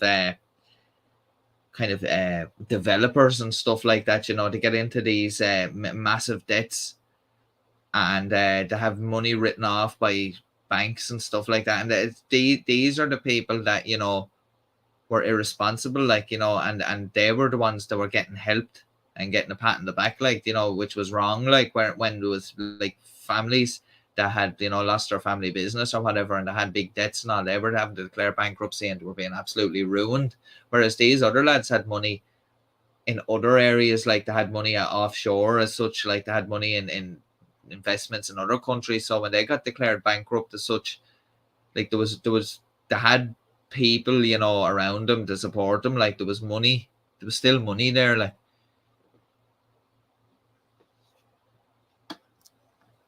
And I presume, I'm presuming there, Dartford, that you're in the United States. When you're saying there with the medical bills, yeah, that's a tough one, and that's the thing. Like, what do you do in that situation? You like, you need whatever the medical care is or whatever you need the medical care, because, like, you know, it's one of the that's something that's troubling as well with a lot of people. I've seen that with stuff to do with people not having insurance and stuff like that, and it ends up something bad happens, and then, like, it can really mess things up, like.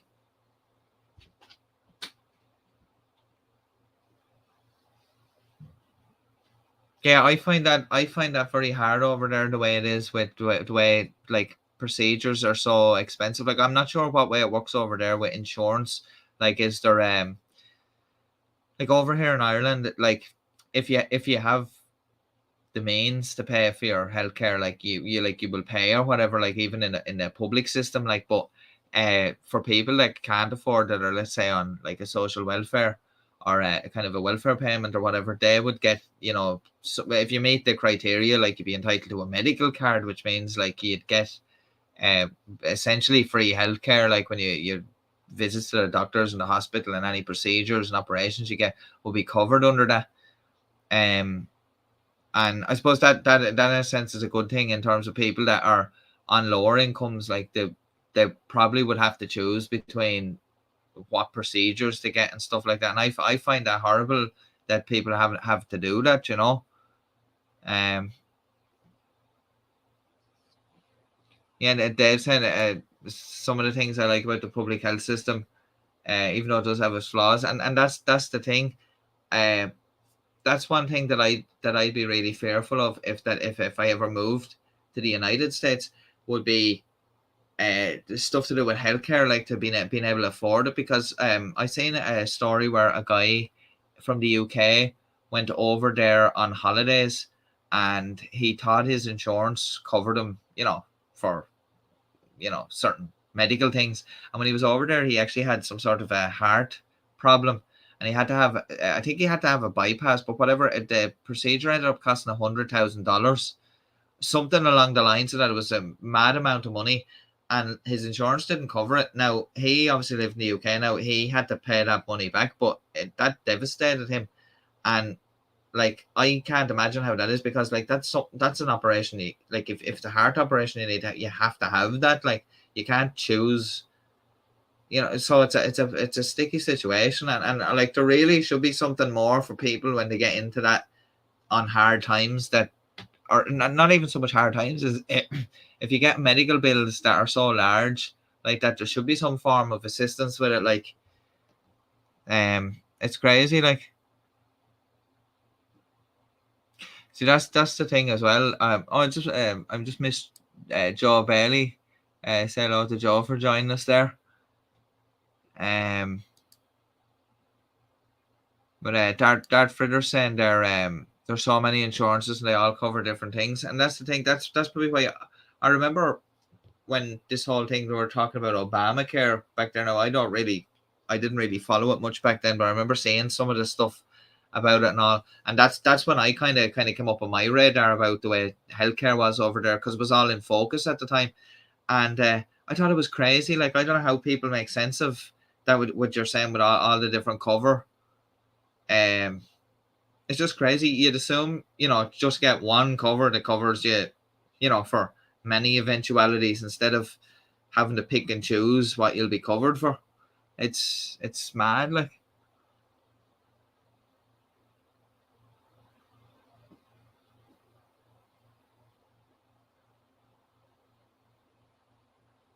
So are you saying there that even though if you had if you had insurance, you still have to pay to see someone? Like here the way it works is if you don't have insurance, like if you don't have private health insurance, let's say, and you're not you don't have a medical card, so you don't fit the criteria for that, then you just go into a doctor and you just pay your fee or whatever, and you just pay your money or whatever. Like it is probably advisable here in Ireland, probably take out private health insurance if you can afford it. It's just for the simple fact, not the fact that the bills would be too high if you were just went on your own. It's the fact that people that have the health insurance can go through the private system, and they normally can get procedures done quicker. There's a long waiting list on the public system, and as Dave McGuinness was saying there a few minutes ago, that's probably one of the flaws with a public system, is the heavy waiting times.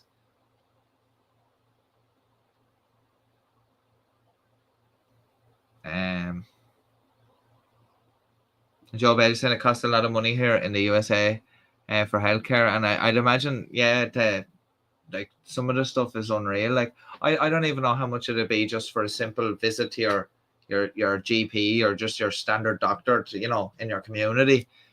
Over here it's about 50-60 euro, probably about 50 euro. I don't know what that works out dollar equivalent. Probably dollar and euro are kind of similar at the moment, so probably maybe $50, $50 maybe for a GP visit. Yeah, and that's the thing, you see, with insurance companies say I understand that, like, they have to charge something, but yeah, I do think there probably is gouging going on with customers there. And that's the thing. Like Dart was saying there a minute ago, with so many different options out there, it's probably deliberately to confuse people so they don't know what plan to pick. Do you know what I mean? So, you pick a bit of this one, a bit of that one, but some people maybe it'll have more than one plan or something to cover all of it. It's kind of it's mad, like. And Joe Bailey saying, lucky for me, I'm a retired veteran, so I get everything free.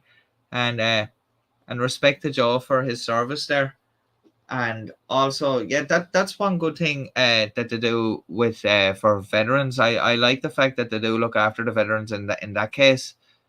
The way I don't know that they have specific veterans hospitals, don't they? I think.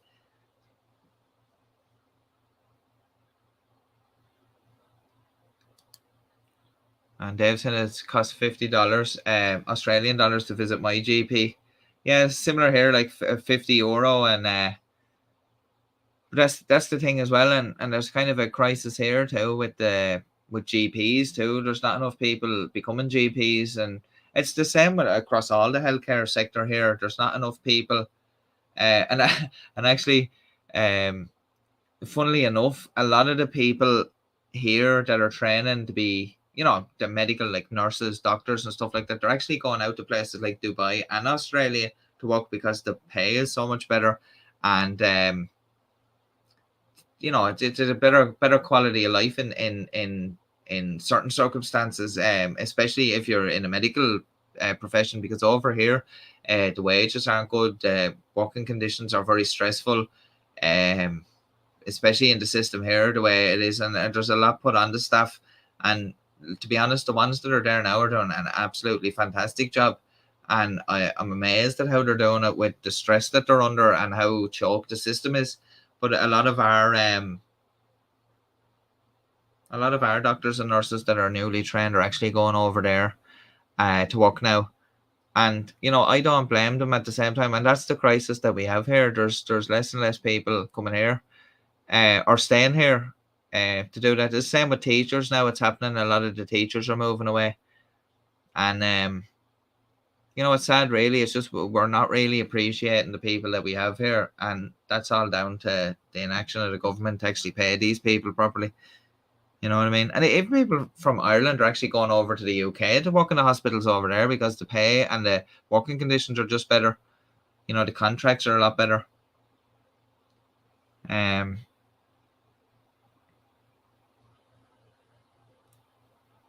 just noticed there's that popping in my head. I'm actually streaming live on Facebook now as well, and I don't think anyone watches it on Facebook, but we're streaming live to Facebook anyway. So if there is anybody watching on Facebook, I salute you.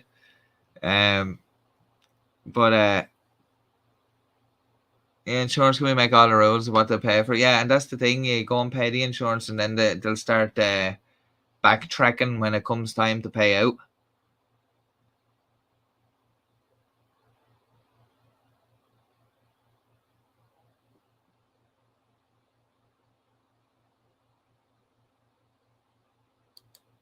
Dave said that's unfortunate what Dave said there. Says my ex is a former US Marine Corps. He is having issues with his heart, but he's having to pay for everything, which is that's bad.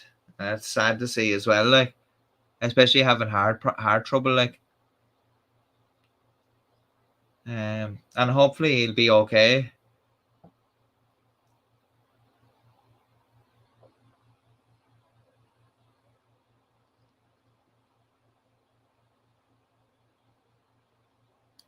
Well, that's actually true. That actually can be true too. The cost of living, it's different. Yeah, because I worked with a girl that had lived in Australia for a few years, and she was even saying, like, she was even telling me, like, some of the prices of things, and she was kind of comparing it to prices here. I know it's not exactly the same, but I did think it was expensive to, you know, for just general day-to-day living. Where I can't remember exactly, but she was in a few different places around Australia, but yeah, she was saying that it could be for general day-to-day living, it could be expensive for certain things, you know, or whatever, but yeah,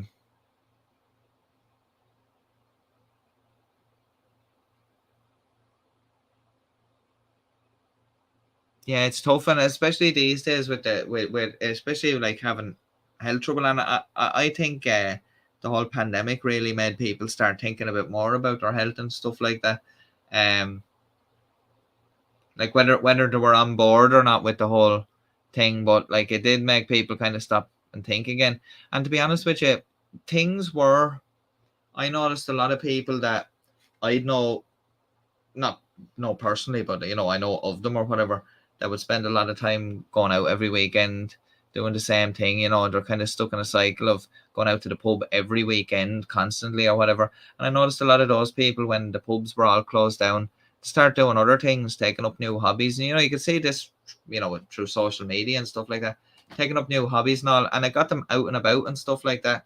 And I noticed when things open back up, a lot of people didn't go back to their old habits, which was probably a good thing, because there's probably some people that are a bit more healthy now than they were before it, you know. So it did change a lot of people's habits. So, and probably if I really sat down and thought about it, I probably feel my habits changed during the time too, probably for the better, I suppose. But yeah, it's been a crazy few years there, and hopefully we don't see nothing like that again. But times are still being crazy with everything that's going on around at the moment. And as I said way back at the start of the stream, I think things are getting a lot more violent as well. Like we were talking about in that video when the pastor came up, we were talking about racism being around a lot. Oh, I'm starting to yawn there. But when we were talking about racism still being so prevalent, and why, you know, in this day and age is it still like that. And it's kind of the same with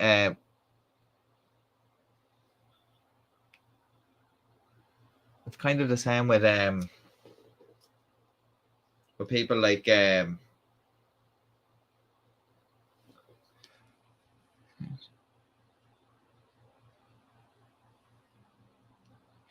it's saying hospitality. They've said hospitality here is struggling in many places due to people not going out as much anymore. And another thing that they're struggling with too is a lot of people, when the places were closed down, a lot of the staff didn't want to sit around because we didn't know how long things were going to go on for, really. A lot of staff didn't want to wait around, ended up changing careers, and then when it came time to open the place, couldn't find staff to go back. And you know, it did make a lot of people start thinking differently about what they were doing, especially, you know, in terms of their health, their careers and all that, and where they wanted to go. But yeah, I've done it again, Dave, and it's so annoying. I was in the middle of saying something there, and I completely, that's twice that's happened now tonight. You know, I'm starting to I'm in cognitive decline here, I think. I know that'll be some sort of a running joke here now about, you know, about oh, there goes the train again, leaving the station, and I've been left behind. Been left behind, but yeah, no, that is so annoying. That's happened to me a couple of times when I'm in mid conversation. Hopefully it's nothing to be worried about, but yeah. But it's probably just for the fact that I'm as Dave said earlier, I've reached the end of my coffee cup. That's what I'm going to blame it on.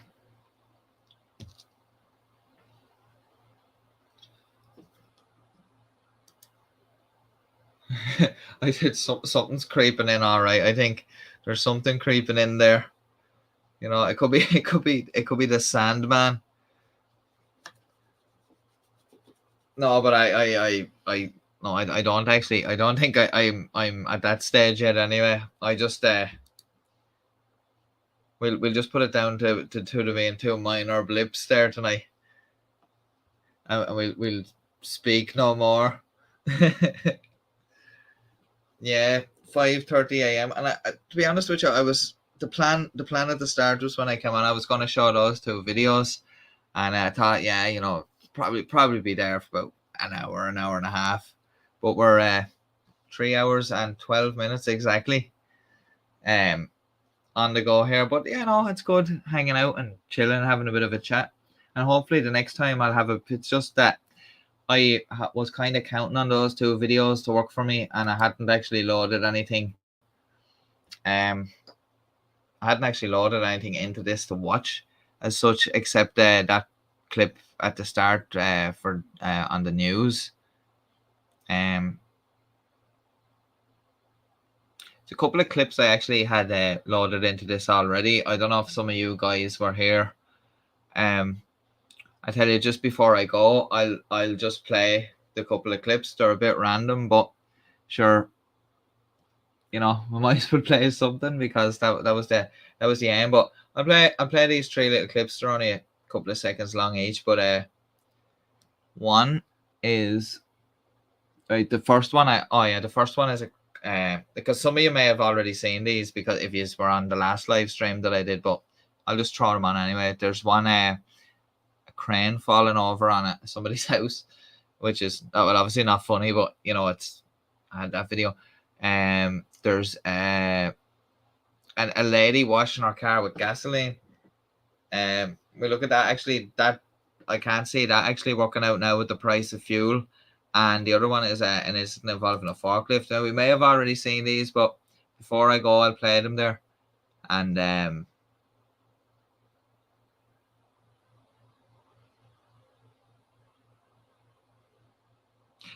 Dave said we were doing a time check here. It's 11:45 p.m. in Illinois. That's crazy, isn't it? It's like it's only the morning. It's the morning here, and it's nearly midnight over there. And then 10 to 12 in Missouri. And it's actually crazy there. People watching from Illinois and Missouri. And Dave is down there in Australia. And Dave said he'd remind me of it another time.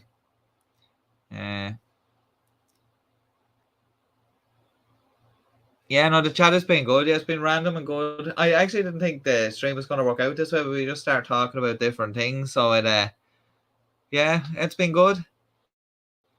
And Joe saying what gas? Yeah, it's gas. Yeah, so I'll just throw on these couple of clips before I go. I'll play the gas one first. There, this is quite bizarre. I don't know what's going on here. It's definitely a fire hazard.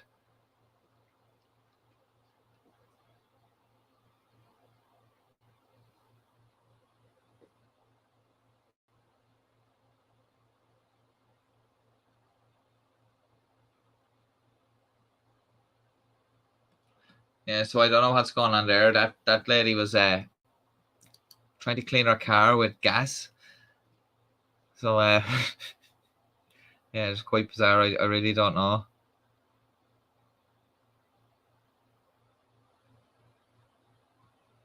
I think that's good to hear, Dart. I'm glad that you've had a good time there. It's great chatting to people, having a conversation, saying just chatting about whatever comes up. And then Dave saying, nah, no plan is the best way. Clearly, yes, definitely. I think so. It's good to go with the flow sometimes, see what happens. Next, I'll just play the playing video.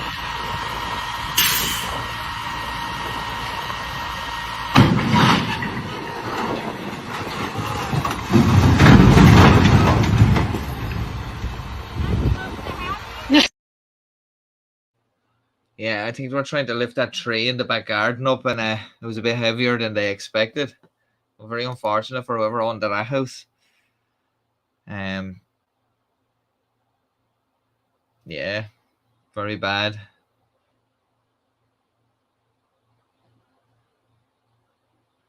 Yeah, I don't know what that lady was playing at, trying to, it's okay till she stopped at a traffic light and someone flicks a cigarette out the window onto her car or something. Then this last video there, this is a bit longer.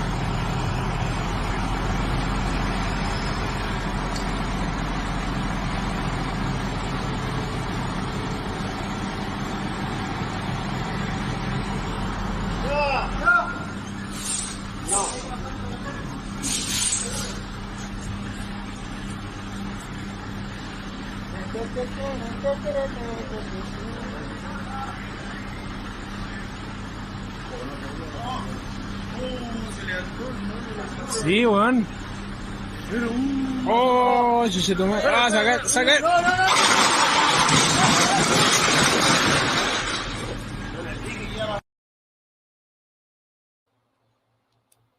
They nearly had it there, didn't they? Oh, I just don't know. That forklift is a write-off. But I just don't get it sometimes. Yeah, I don't know, Dave. Especially the guy videoing the thing. I don't know why nobody actually decided to tell them, that's not going wrong. When they seen the wheel tipping up on the other forklift, they should have known then. It's crazy. Yeah, I just had those clips. They were saved, but that's what I mean. Those clips actually play and the sound plays, whereas the other thing didn't. But hopefully I'll be able to iron that out for the next time. I had that issue before where the audio wouldn't play, and I thought I had fixed itself up, but yeah, hopefully for the next time I'll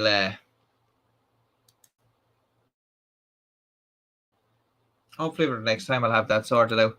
But if not, what I'll do is I'll upload the videos to this, and what I'll do is if it's something like, let's say that clip that I was going to show, I'll break it up into maybe a couple of smaller clips and play them, and then we discuss about whatever was going on in it, instead of chopping in and stopping all the time. I'll just play a bit of it and stop. I might be able to work around it anyway.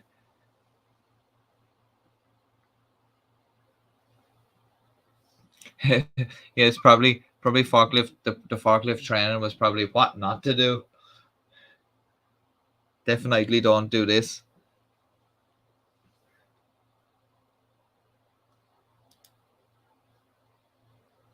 And thanks very much, Dart Fritter.